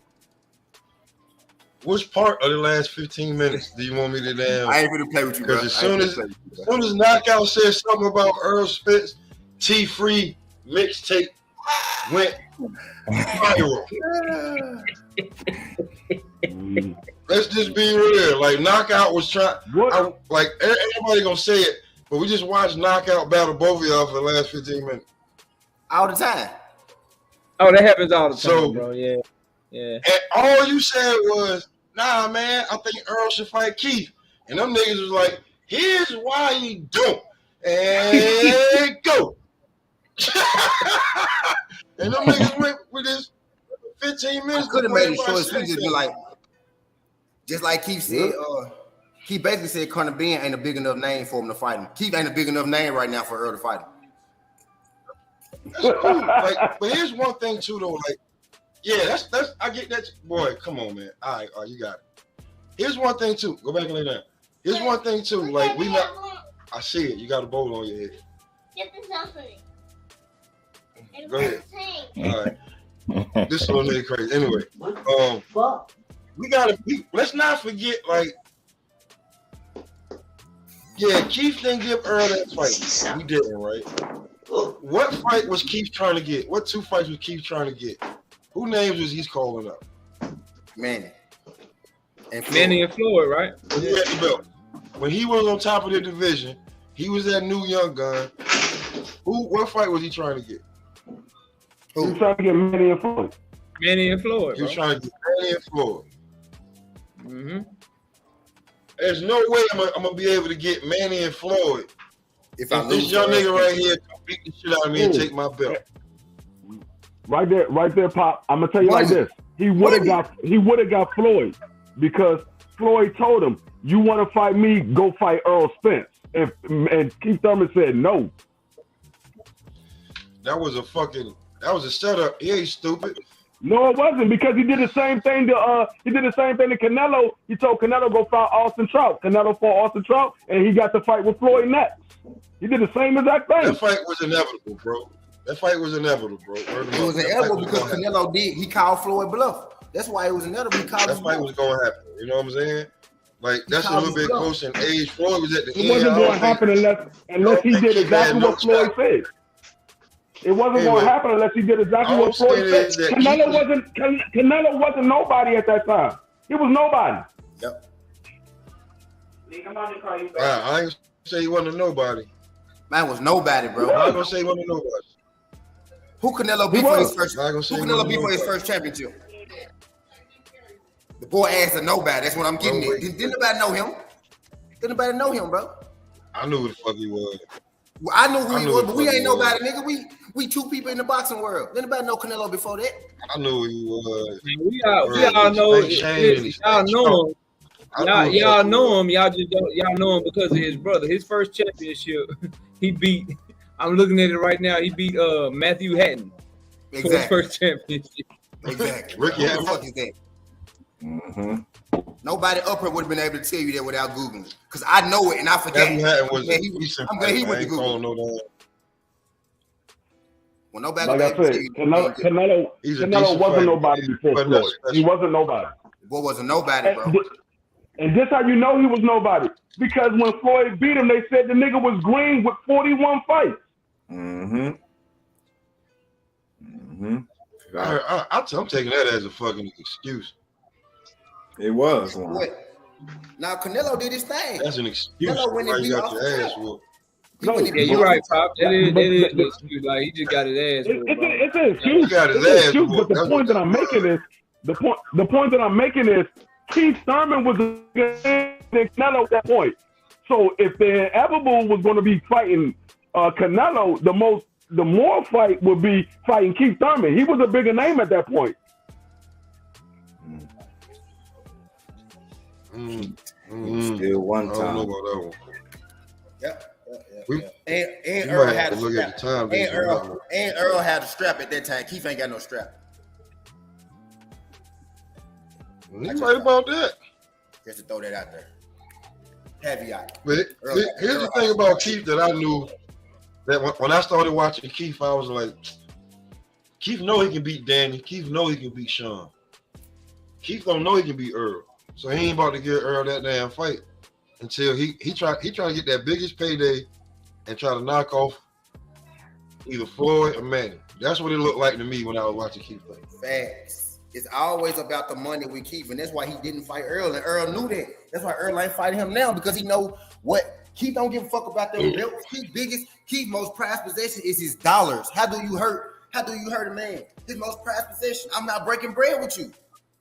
You don't give a fuck about these belts. You want some money, Keith. That's what you want. So, I'm not giving it to you. That's true. I ain't saying. So if Earl don't fight Bud this year and he got to have a fight, who's he going to fight? If he don't fight Bud? Yeah. And that's why he should go ahead and fight Keith to stay active, bro. He said he'll use a lot of people's favorite fighter as a tune-up. So I'm telling you what he's gonna do. Let's see. He's gonna move up to 50. He's gonna move up to 54 and get in that daggone ring with Fundora for the WBC mandatory. Fundora already got a fight, bro. Fundora already got a fight. Nobody know Keith Thurman anything, man. We know the belts are tied up at 150. I'm gonna say somebody else, man. The belts at 154 are tied up because Charlo and Tim Zoo fighting in January, bro. So why move up to 154 right now when ain't nothing there for you? Ain't no title shot up there for you. The only guy that's a mandatory Fundora. He already got a fight at the end of this year that's already scheduled. So why not stick around, stay active? 147 one more time. You said you're gonna fight there one more time anyway. If you don't get Bud, then shit, they'll stop Keith Thurman as you pay-per-view. Maybe that's why he's trying to push it to the limit to try to make this fight with Bud, because all of the belts are tied up right now at 54. He's trying to give Bud to the absolutely last second to make this fight, and if not, then he's gonna go up there and fight for the belt. Hey, look, watch this, Ash. The Ash said Keith Thurman is nobody's favorite fighter. I'm gonna tell you something real quick, Ash. All of the Bud Crawford fans, Keith Thurman fans. No, we're not. Now, T, I ain't gonna let you disrespect the whole world like this, nigga. Keith Thurman fans. I ain't gonna let you disrespect everybody. You know what I mean? Same fans. Same fans. No, we're not. Like they say in Texas, say, man, say. Same fans. Don't nobody like Keith Thurman. Keith Thurman don't like Keith Thurman. You know what, Chief? Since I know that was directed at me. Since the knockout. We're not gonna get this. Put your eyes a little bit. Keith Thurman has no shot at Earl Spence, right? Why don't Earl fight Boots? I'll take that fight too. That's a damn good fight. That's a way better fight. But Boots got a fight coming too. If you follow him on Twitter, he just said 30-0, 28 knockouts coming soon. For those who really follow him, that means he already got a fight, bro. Yeah, I think he fought on that card. I forgot who it is. I forgot who they got him lined up to fight, but he got to fight that to be the IBF mandatory. Yeah, so he already got a fight. That's what I'm saying, bro. Everybody tied up, but old Keefy pool, bro. DC was good, bro. Keefy, knockout. Keefy, be my time. What up? Hey, knockout. What's good? The same thing that Keith Thurman should did with that white tee. Leave him in the past, baby. Leave him in the past. Hey, all he was missing was the tall T sticker on that motherfucker, man. That's all he was missing on it, bro. Was the tall T. Why was his collar tucked in though? I don't know, dog. Keith ain't got no swag, bro. At all. Between him, Shane Mosley, and Savannah Marshall, man, I don't know, man. They asses can't dress shit, man. Shane Mosley, I'm still not over that. He's from the wrong part of Florida. I don't know what it is. He's from that wrong part of Florida. That nigga, I ain't never seen no nigga dress like the way that nigga dressed from Florida. Yeah, he cut the ponytail off and just lost all everything right with it. I think his wife might have got him in a cult. See the way he was sporting that Knockout, who else is free WBC to cap. You say what you say, Pop? I said, who else is free to fight other than Keith Thurman? Everybody else is Stanley on it. Everybody else is on the other side of the goddamn street. There's one more fight. There's one more fighter that's free to fight Earl Spence, but I don't think Earl Spence going to make that fight. There's one more fighter that's free. He can't fight Bud. Adrian Broner. Just move up. Adrian Broner, bro. You rather see Earl versus Adrian Broner than Earl versus Adrian Broner? I don't even think about Adrian Broner. Adrian Broner's at 140. I see. I'm about at 147. There's one more fighter that's available for Earl Spence to fight. If he can't get the fight with Bud, is one more fighter other than Keith Thurman, and that's Speedy Rashid Ellis. Man, hell no, bro. Over Keith? Hell no. He's available. He is, but bro, I wouldn't want to see that shit over Keith, bro. Nah, hell no. Rashid Ellis, bro. I wouldn't want to see it. I didn't say I want to see it over Keith. I just said that's another fight that's available. You said he available. Keith Thurman can go fight Speedy Rashid Ellis. What makes Earl a fraud? I want to know that. Let's address the comment at the bottom. He said, for real. I want to know what makes Earl Spence a fraud. I'm very interested. I just want to know what you're going to come up with. Because Bud fans said so. Who said that? Yo, you know what? Yo, T. That's how I know. That's how I know. I'm a bigger Bud fan than most of these niggas. That's how I know all this shit. You be doing mad slick shit. You're not no Bud fan. You a Bud researcher. You been doing a lot of shit. That's where you're wrong. That's where you're wrong. TV doing No. I stand on the truth, Pop. I don't care if you're my favorite fighter or my second favorite fighter, Earl Bud. I stand on the truth. Cause ask Ricky. I've been told Rick, they're my two favorite. Ricky said you can't have both. I said yes, I can. Yes, I can. They're my two favorite fighters. Hey, listen. People don't understand. I'm be honest with y'all, man. The fight is all good and everything else, but if you around these niggas and they trying to make you choose a side every 5 minutes, you want this fight to just hurry up and be done already, man. So niggas can leave me the fuck alone. Yo, I'm telling you. If another one of these niggas asks me who I'm going for, Spencer Bud, I'm gonna go insane, man. Leave me the fuck alone. You just want to see it, get this shit over with at this point. It's like, don't ask me no more. Ask me that shit. Yeah, hey, look, Coach Red said I got to pick a side. I said, listen, man, it's gonna be a good fight. Goddamn it. Just like the Queen Ashley said, man, we don't pick sides. We picking the winner, man. We pick winners. We only don't pick sides when Ashley around. When she gone, we pick sides. That sounds good, man. But we some side picking ass niggas around here. Right. I be picking sides, bro. I ain't gonna lie. I pick a side. I'm gonna stand on that shit till somebody prove me wrong, bro. I pick sides when it comes to Fury and Dillian White. I ain't never picking them niggas. Now, I might say they gonna win, but I'm never gonna be on their side and defend them. I'm never gonna be on their side and defend them. Now I might say they might win a fight, but I ain't gonna never be on the side and defend them. I've been picking sides my whole life. I play offense. I hate the defense. Those might be the only two fighters in boxing that I would not defend at all. That's my whole life. It's easy for me. Yeah, Dylan White, boy, he's something different. I realize why they might be the only two fighters in boxing that I would not defend at all. Now, would you defend Big Baby Miller? Would you defend Big Baby Miller? Would I defend Big Baby Miller? He not even the real Big Baby no. His name is just Jarrell Miller. I wouldn't defend Big Baby Miller neither. He got what he deserved. He got what he deserved. Now, other people in the same situation that he did, they didn't get what they deserved, but he got what he deserved. Pop. Watch this, Pop. Right. Hey, y'all. Who be defending Bud Crawford when Pop not around? Nah, you be defending Bud, bro. You defend him. Thank you, Cal. But Pop, I don't defend that Bud. I'm trying to let nobody. You don't never just let nobody take off on Bud like that, bro. Because I can't do it, even though I know he deserves it. I can't let. Except for him though. Except for me. That's my nigga. Yep. Except for him. He can go as far as he wants. He can put up an obituary of Bud Crawford. Can't anybody else. Because that's my like some Wolverine Sabertooth shit right there. You know what I'm saying? Yeah. Ain't nobody killing but me. Because I can say And that's like having a little brother, man. You know, you beat the little nigga up, but if he go outside, if a little nigga touch you, you whooping somebody's ass. You know what I'm saying? That's how it is. Man, boy, older T. barely. Boy, older T.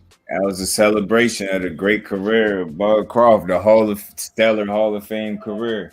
I don't be listening to y'all. Who is he to goddamn? Who is he to hold a damn Hall of Fame ceremony? Bud. I mean, he giving him what he wants. You know. Look, you see my couch? You see my cushion right here?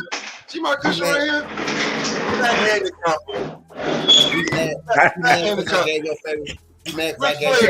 motherfucker. You know what I'm saying? You mad I gave your favorite fighter ceremony? We did all goddamn night, man. Y'all niggas really mad. You gotta give him some credit. Nobody else gave Bud no ceremony and shit, man. I'm saying he sent him off right. Bud literally asked for a ceremony. Y'all didn't even hear him. I heard him. At least y'all could have did what intended. You know what I'm saying? Clap a little bit. Now we'll call this great. Tell y'all, man. Thank you, like. I just been like watching him on his channel, and everybody else's channel, just listening to him. Like, you mad? Everything he say, I'm going against it right now. I don't care if he's right or not. I'm just being ignorant when it comes to tea. Facts. Because you're a Bud fan. No matter if he absolutely positively right, I'm gonna nitpick, find something and be like, well, you know, shouldn't have looked at him that way. A lot of people feel like they're pop. I'm used to that. Everybody want to make T feel away.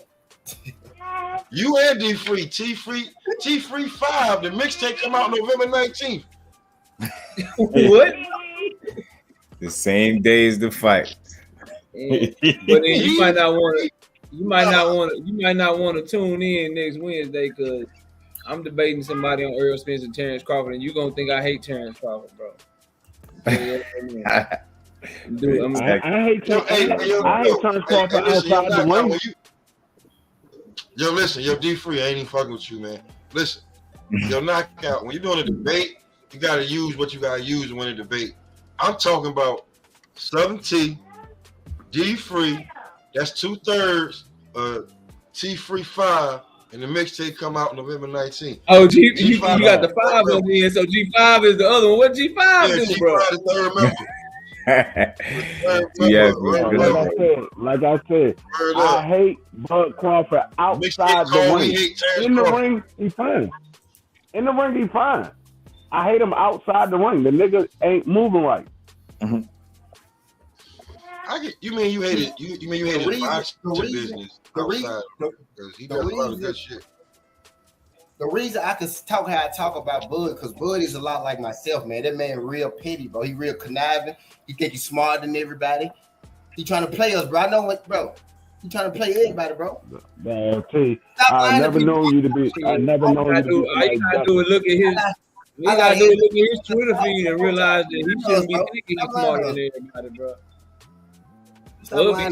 Bud be fucking his prepositions and conjunctions up. He always be mixing up feelings and feel and R and hour and shit. Like he shouldn't be feeling like he the smartest person in the room. Bud be trying. Bud said, y'all seen the interview? Bud said, "I'm gonna fight Errol Spence down the line. I mean soon. Y'all think he did that on accident? Nope. You just diving way deep into a lot of shit, man. Like, Bud just say what the fuck is ever on his mind right then. You like, oh man, you know you gonna do 3 shows off of that shit. Because I like Bud. Bud don't say whatever's on his mind, because whatever's on his mind is some bullshit. Bud say that's enough to me. You confused as fuck.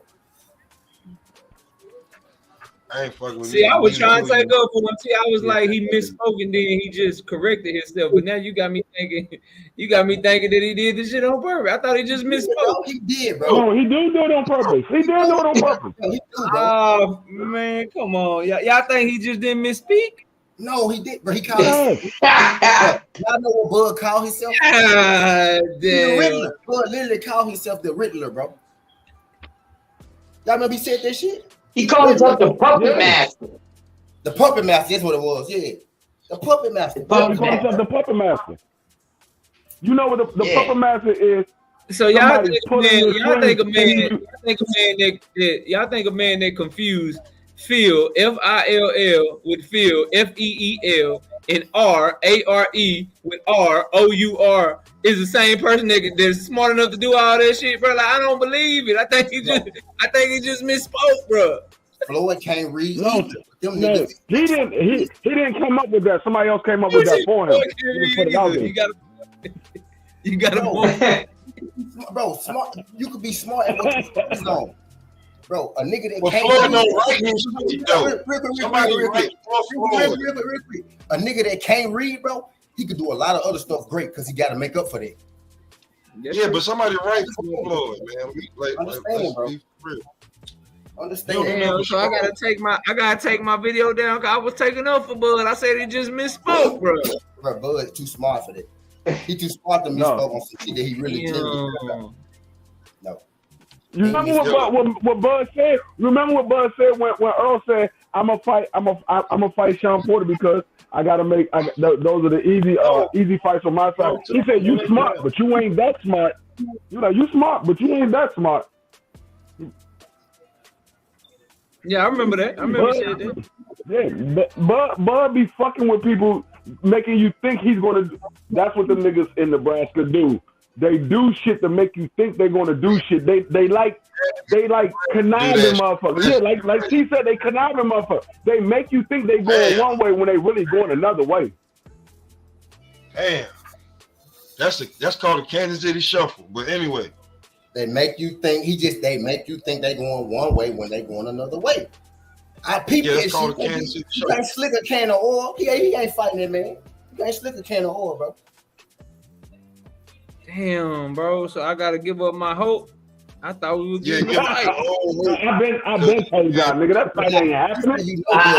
I just think it's time for guess. Bud could tell you give up on optimisticism. No, this is the only fight that's been postponed more than T.O. and Cambosa. But T.O. and Cam had a date, y'all. Come on, they had a date. The fight was announced. That's what I'm talking about. That's what I'm talking about. I'm talking about the date. They went from September to October to November. Now it's gonna be sometime in December. But bro, if he not fighting Earl, who he gonna fight, bro? That like Dog, we just gave you the retirement ceremony. He not fighting no more. You think he was retiring, bro? The only fight that I'm gonna tell you like this, Knockout. The only fight that he will fight if he don't fight Earl Spence, the only fight he will fight will be John Taylor. It will be John Taylor. He said Trey Songz. I heard about that Trey Songz situation, but I didn't even bother looking into it. Not interested in that shit. If you don't fight EJ, it will be John Taylor. That'll be the only fight. So he gonna go back. To I seen the poll. Make a fight with Josh Taylor, bro. Or was the lawsuit? You saw he dropped the lawsuit. He dropped the lawsuit. Then he fight Buku, fucking Steve Rashidi or some shit. I might need my brothers to have an intervention for me because my mind getting blown right now and I'm feeling very, very unconfident. Not out that intervention. Yo, man, yo, knockout. Yo, these niggas is some conspiracy theorists, boy. I'm trying to tell you.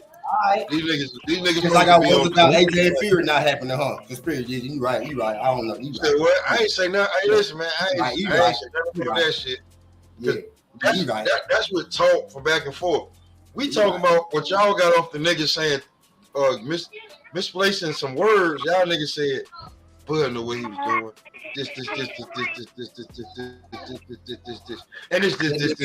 Oh yeah. This down here at the bottom. Oh yeah. This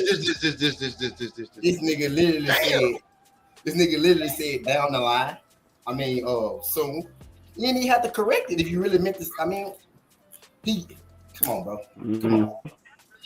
No, I guess I don't see the fight happening at all. The fight is not happening.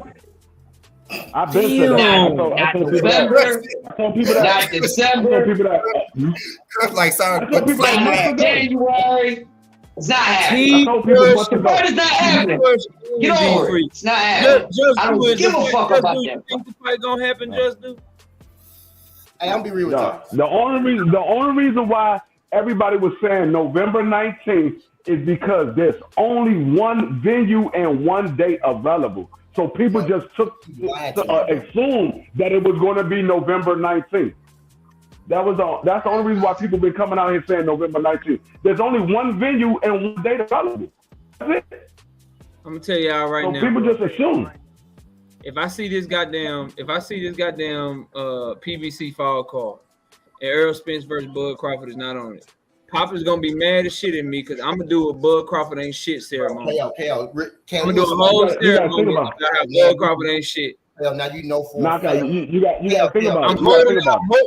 I believe this shit done already. Y'all fucking up my groove right now. Now you know. Just think about it. If the fight is going to be in November, why haven't they announced it now so people can make preparations to get to the fight? Announced first on the foul card if that fight was going to happen, bro. You know that. Well, I mean, they announced what you call it, Errol Spence versus Manny Pacquiao. They announced that shit. They announced that shit on July 11th for August 21st, bro. You think Wilder fight got announced before Errol Spence? No, that don't happen. Well, I mean, that fight easier to make though. They both, Helenius and Wilder. Helenius ain't asking for shit. It's gonna happen. They announced Jake Paul fight before they announced Errol Spence fight. Maybe because again, Anderson Silva, he after that bag, bro. He probably gonna make more money fighting Jake Paul and taking a dive than he made in his entire UFC career, bro. Big fights, but like I said, everything else. You know that. This is a big fight. This is a big fight. They want to pull in much revenue as possible. They want to pull in as much revenue as possible. Why wouldn't you announce the fight to bring in all of the revenue? But why would they why would they do a Bud Crawford interview on Showtime and then air that shit and give him free promotion if the fight ain't even done, bro? Because Bud gang for shit like that. Damn. They want you to stay interested. They want you to stay interested in the fight happening. That's what it is. They want you to still have hope that the fight is going to happen. They hear everybody talking about this fight ain't happening. This fight ain't happening. So they doing shit to make you stay and believe that it's going to happen. But at this point, you really don't have no choice because people got to make plans to go to Vegas. But y'all can't just pop up and go to Vegas and say we're going to the fight. Ain't never lied to us, bro. Didn't Errol Spence guarantee us that the fight happening this year, bro? Yes, he did. No, he didn't guarantee. What he said was, I believe it's still going to happen, is what Errol said. I believe it's still going to happen. And he said, if it don't, damn, man. He said, I believe it's still going to happen. He said, I've done everything that I'm supposed to do on my part. I believe it's going to happen. T over here got me, man, shit. Y'all don't pay me enough to lie to y'all. He said he ain't in denial no more. I'm still in denial and shit, man. Listen, man. I know this nigga, man. I've been fucking with this nigga for a little minute now. This nigga do that shit. I'm telling you. Then he fade to black like he just did. Damn. See, number the white hat and the black. Like he playing the fuck up that shit and then he left. I don't fuck with that. See, that's what I've been looking at it from all angles and shit. I was excited about him doing the interview on Showtime and shit. I'm all crunk and shit, and T and D Free just came up here and just busted my goddamn bubble. Just bro, y'all remember Espinoza? Telling you, the mixtape is dropping November 19th, man. Y'all remember Espinoza? T-Free-5, man. T-Free-5. Y'all remember it's Terrence Crawford's fault. That's the name of the mixtape. Y'all remember Espinoza said. Now Espinoza is the guy that's making the fight, right? Yeah, he the network exec. Yeah, talk to me. Espinoza said, I'm more than 50% confident that this fight will happen. Y'all remember he said this? Yeah. Why 50%, bro? That's not good. Right. That's what we telling you. Why 50? That's not What we good. telling you. That's what we telling you. I can't say. I want to say He this ain't with say all, more than 80%. this with all love and all respect. I can't stand you niggas right now. I really can't. He didn't say he ain't more than 80% positive. He said more than 50% positive. God damn it, I want to fucking debate. We can't debate the fight. Man. I want to debate is the fight happening. God damn it. Oh, I'm down for it. I'm down for it. The fight happening, man. Bullshit, man. And then Y'all gonna make me put to my bag, man. I hope it happens. I mean, I hope Bud wake up one day and be like, I'm signing. But man, over with. The time y'all check this out though. Next week, the dude wanted to debate me on Spence and Crawford, and I let him pick the topics. T, you won't believe the topics that he chose, bro. What he picked? He literally ain't give himself no chance to win, bro. Round one, hold on. Round one is the same old shit with these dudes. Terrence Crawford deserves 50-50. He lost. He lost. That's round one. Yeah, that's round one. Hold on, I'm gonna out the other one.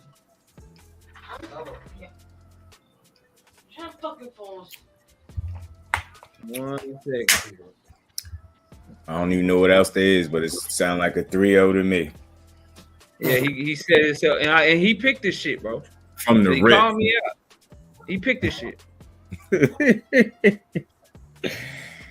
Tell him to bring his own shovel for himself too. 50-50, dog. He deserves 50-50. Yeah, okay, all right. No. That's round one.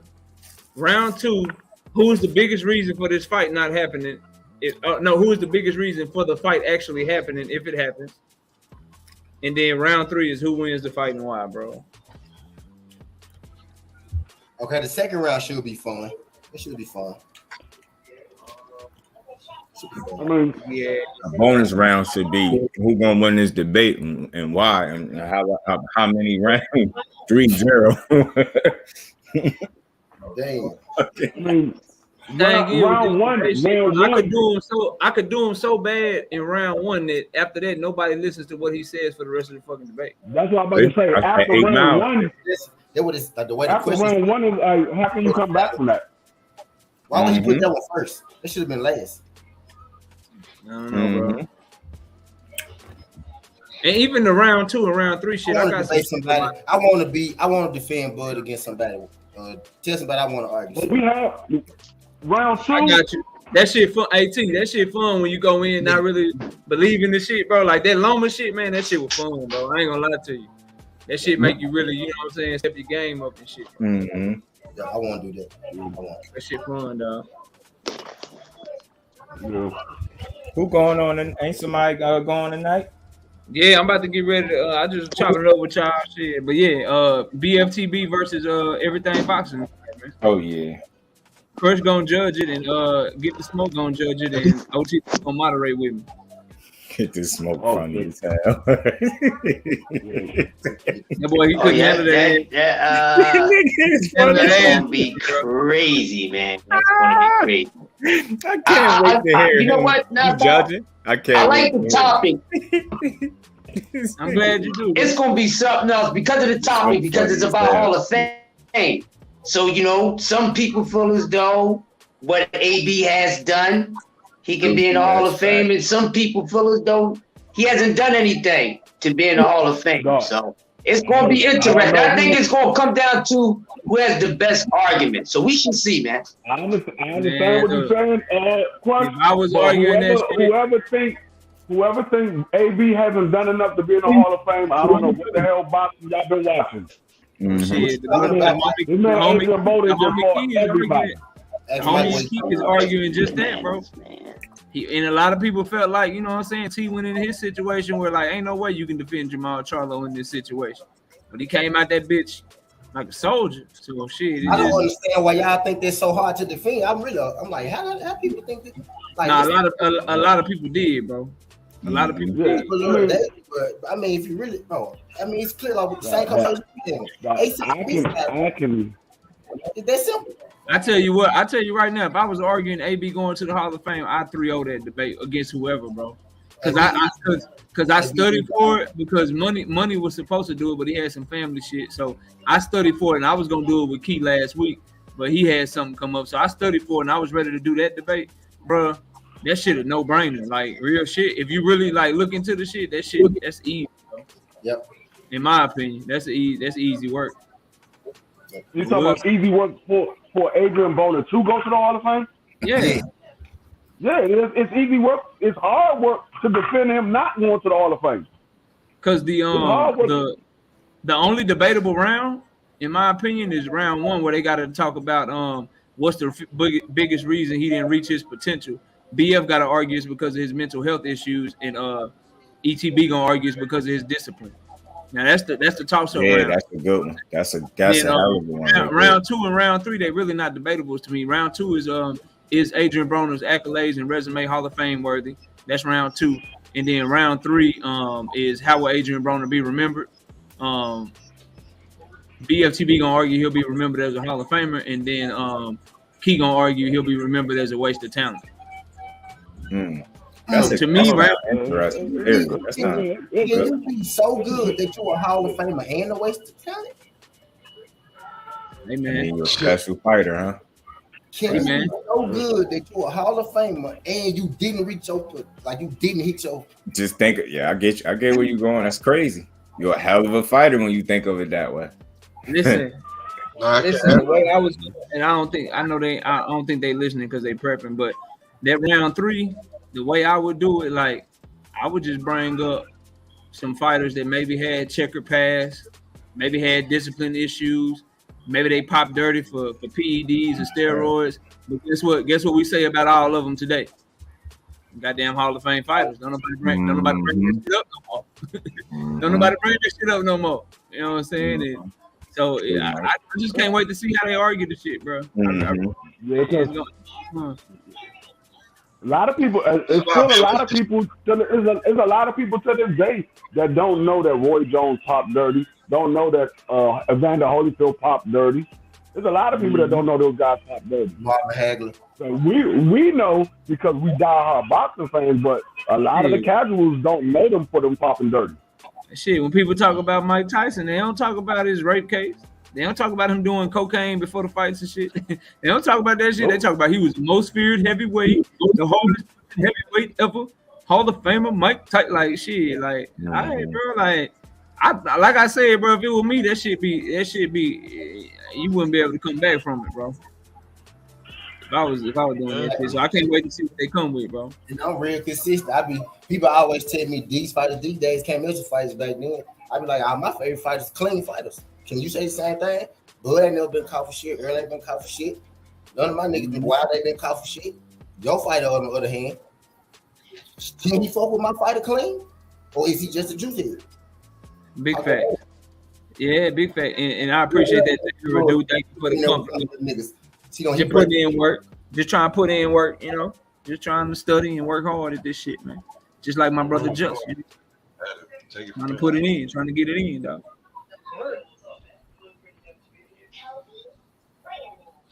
That should be a good one. He did fight everybody. He did. I think he was just moved wrong. Like when they moved into 147 way too fast. He moved himself. Yeah, he moved himself though. He wanted all the smoke. Yep.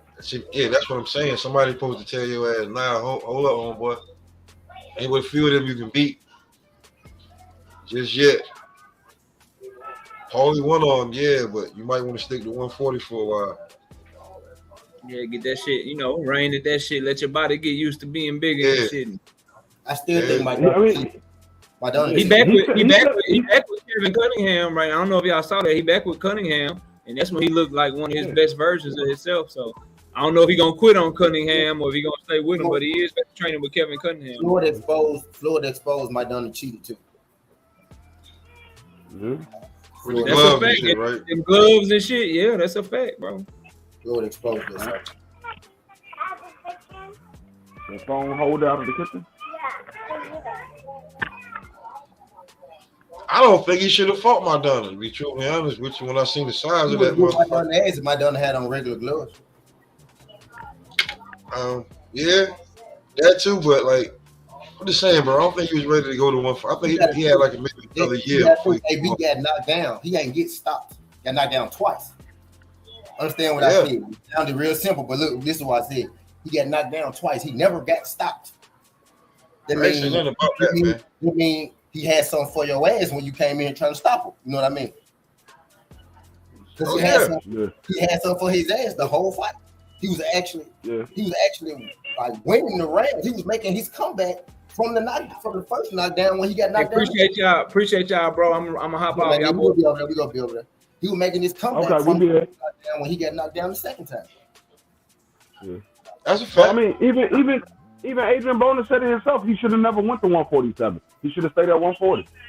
That's what I'm saying, bro. He like that. The money they was throwing him, the money that they was throwing AB is what these niggas are arguing about now. Yeah. Yeah, that's what he was looking at. He was looking at the money. That's where all the big bags was at 147. All the big bags was at 147.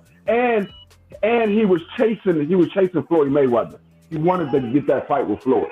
That was one of the main reasons why he went to 47 to get that fight with Floyd. He get signed with Floyd, low-key, because he wanted to fight him. Floyd wanted to sign him, but AB really wanted to be.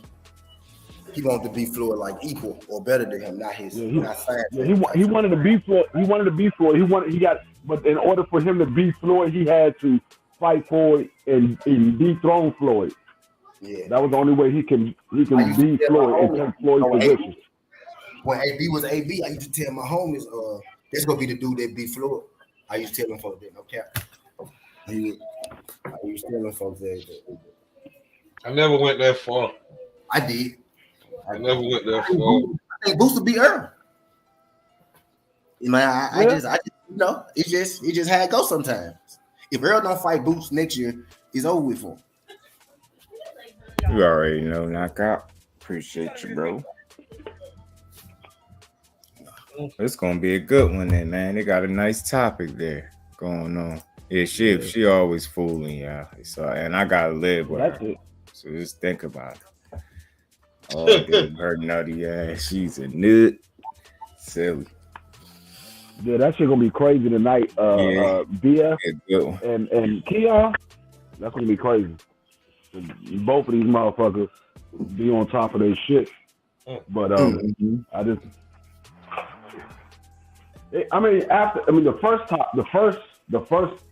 first topic, I don't know. I think that's a little bit one-sided. But after that, you can argue either way. Yeah, it get more interesting. I guess that's why they put him. You know, it's good that they put him that way because it'd make it's like it'd build. Because you're right from the first one, you like, oh damn, but then from there on out, it's cool. So it's like they gonna have to bring some shit. Nah, I ain't see that shit, Zoom. Yeah, she gonna be on Love and Hip Hop next year. And I know you probably bringing it up because she full of it. You know what I'm saying? And like I just ain't. Like right now, I just like while y'all was cooking up, I had my shit on mute.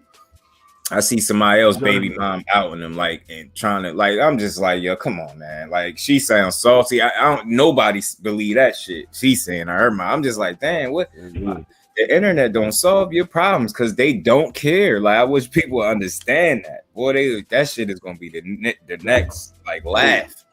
Nah, yeah, bro. She gonna Love and Hip Hop next year, bro. She gonna Love and Hip Hop Atlanta. Just do. I'm gonna tell you that video that I sent to you with Claressa and Savannah Marshall. That's the first time that I actually watched that fight. No, even at the age of 16, Savannah Marshall was scared of Claressa Shields. She was running that whole fucking fight.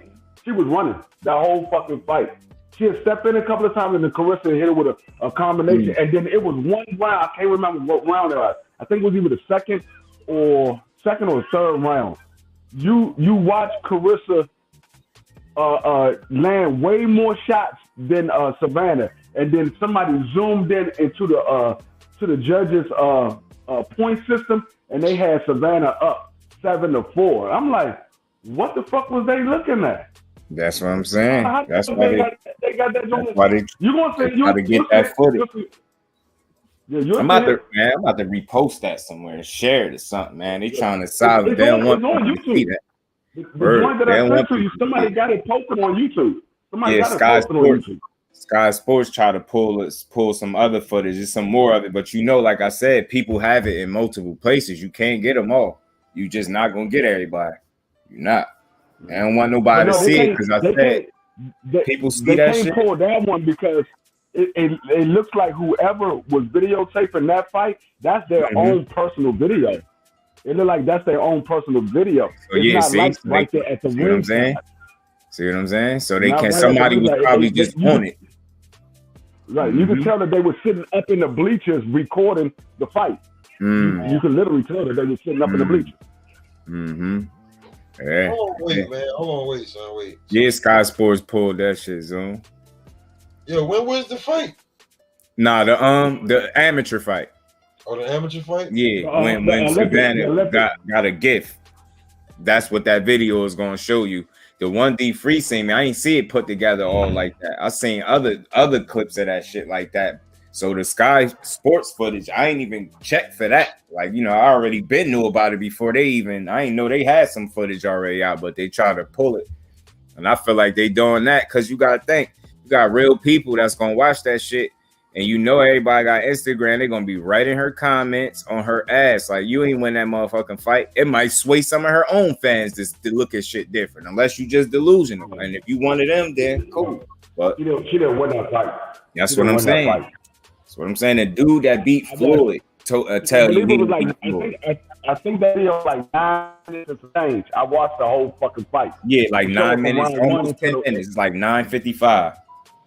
Yeah, they showed the whole fight. It shows the whole fight, and I got didn't win that fight. She did not win that fight at all. Nope.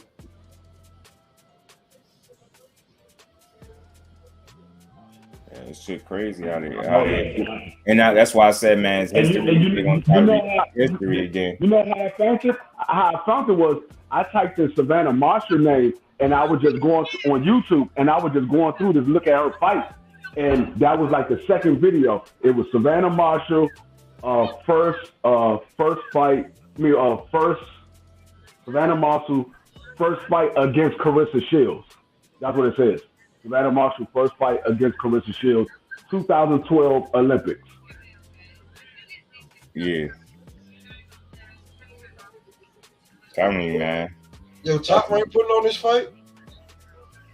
Sky Sports. Sky Sports putting on the fight? Okay. All right. So again, you know, history, you know, got a chance to repeat itself, but I think Claressa gonna handle business so that it don't. But again, just to make sense of it, you know, the first when they fought, that would have been considered like Savannah Marshall backyard. You get what I'm saying? Now they're doing it. Fast forward, they're doing it for the money with everything on the line. And where they at again? Savannah Marshall backyard. I watched that fight that Savannah Marshall had right before this fight about to happen. I watched that last fight. Oh my God, this girl is slow as shit. No doubt, bro. No, she's slow as fuck. She telegraphed every big shot she's throwing. Dude, that's what I thought I seen. Even her media workout with no gloves on, she looks slow, man. Am I not seeing something right? I'm not trying to put nothing on her. I'm looking. I'm like, yo, you don't even have the gloves and shit. You look slow. She going to be up. When I say she's slow, it's like I'm looking at it right now. Yeah, that shit crazy, man. That's why I asked she's slow because I'm looking at it from a Top Rank shit. I was asking you like who put on the fight. I'm looking at it. They got Sky Sports. They got this shit on there. You know they got the fight. The joint that I seen, it wasn't Top Rank or anybody. It was, like I said, it was like somebody personally just recording the fight. You talking about the real fight, the fight who holding their fight, right? Yeah, I believe it's Sky Sports. Yeah, I'm talking about the fight that's come. Like, when do they fight? The fight coming up this weekend, the 10th. Yeah, They I'm fight this weekend. I'm looking at the media shit right now. Yep, Sky Sports. Of course, she's slow as fuck. Yeah, she is. She's slow as shit. She's slow. Even back when they was fighting the first time, you could see that she was clearly slower than Claressa. And like I said, that was a 16-year-old Claressa. You could tell that Claressa is much better now than what she was back then. Claressa didn't even move the same back then as she does now. So you can see she's more polished now. And like I said, she didn't have a chance with Claressa back then. You really ain't got no chance with Claressa now. Take that power. I wouldn't be surprised if Claressa go in there and try to knock her ass the fuck out. She says she is. They took it down because of the comments. See. Everybody was saying Claressa won. See, now I ain't even know that. And what did I just sit here and say? What did I sit here and say? Everybody got social media. They're gonna be in them comments going crazy on her, and they don't want that for the fight because it might play a part. She see that shit, see the wrong comment, and she starts second guessing herself. I'm telling you, they could shine that shit up all they want. She know in her heart she ain't win. Whenever she close to Claressa, she look uncomfortable. I don't know if y'all noticed that, but I noticed it. Every time they close to each other, she uncomfortable. She be looking for the first exit away from that energy. She don't like dealing with that energy. Yeah, I'm telling you, that's the way I see it. She do not look comfortable. Remember, they wasn't even gonna let Claressa in the ring after she won, but they was willing to let her talk shit. You know what I'm saying? They was gonna let her talk all the shit she wanted. You know what I'm saying? When it was time for Claressa to get in there, they damn near stopping her. You got the dude all in her face. Man, I wish I could have been there. I'd have told that nigga, get away from her. I don't give a fuck that whoever he be on Savannah Marshall team. That little weird dude. I don't know his name. He just be in the way. He be too close to the situation. Get your weird ass out of here. Them women, let them deal. If they start fighting right there, that so be it. Like he act like he about to stop something. Get your ass out of here, man. If somebody slap him. She probably put you there in the women's face, man. I can't wait to see this fight. I hope she dog her. I'm telling you, I hope she dog her. All that shit she talk. But yeah, man, shit, we on 3.5, man. I appreciate everybody in the building staying this long. I didn't think we was gonna go this damn long. But I'm damn sure about to tune into this debate, and I know I'm gonna see all y'all asses over there anyway. Yeah, man, I appreciate it. You let me jump on and fuck with T. Man, you already know. Anytime I'm on, you right on up here. Be free, man. I was gonna start with some topics, but then I was just like, you know what, man, I'm fucking with T. Who me? Ask me. No, I get hungry back here, and I ate already. I'm still hungry. I get ready to break a fight up, Angelo. Angela's stupid. He ready to break the fight up, bro. Yeah, he do ready to grab it. Damn. That's what y'all think of me. That's what y'all think I'm about to do. Shit. Just don't know. Some two might be right. Shit. I wish 8:30. Yeah, that shit should be on right now. Yeah, I just went over to BF. BF is he ended his live, so Knockout about to get ready to go on live in a minute. Okay, cool. This is perfect timing. So till next time, fellas. You already know. I'm about to get up out of here too. Appreciate it. Everybody have a good night, except for T. Y'all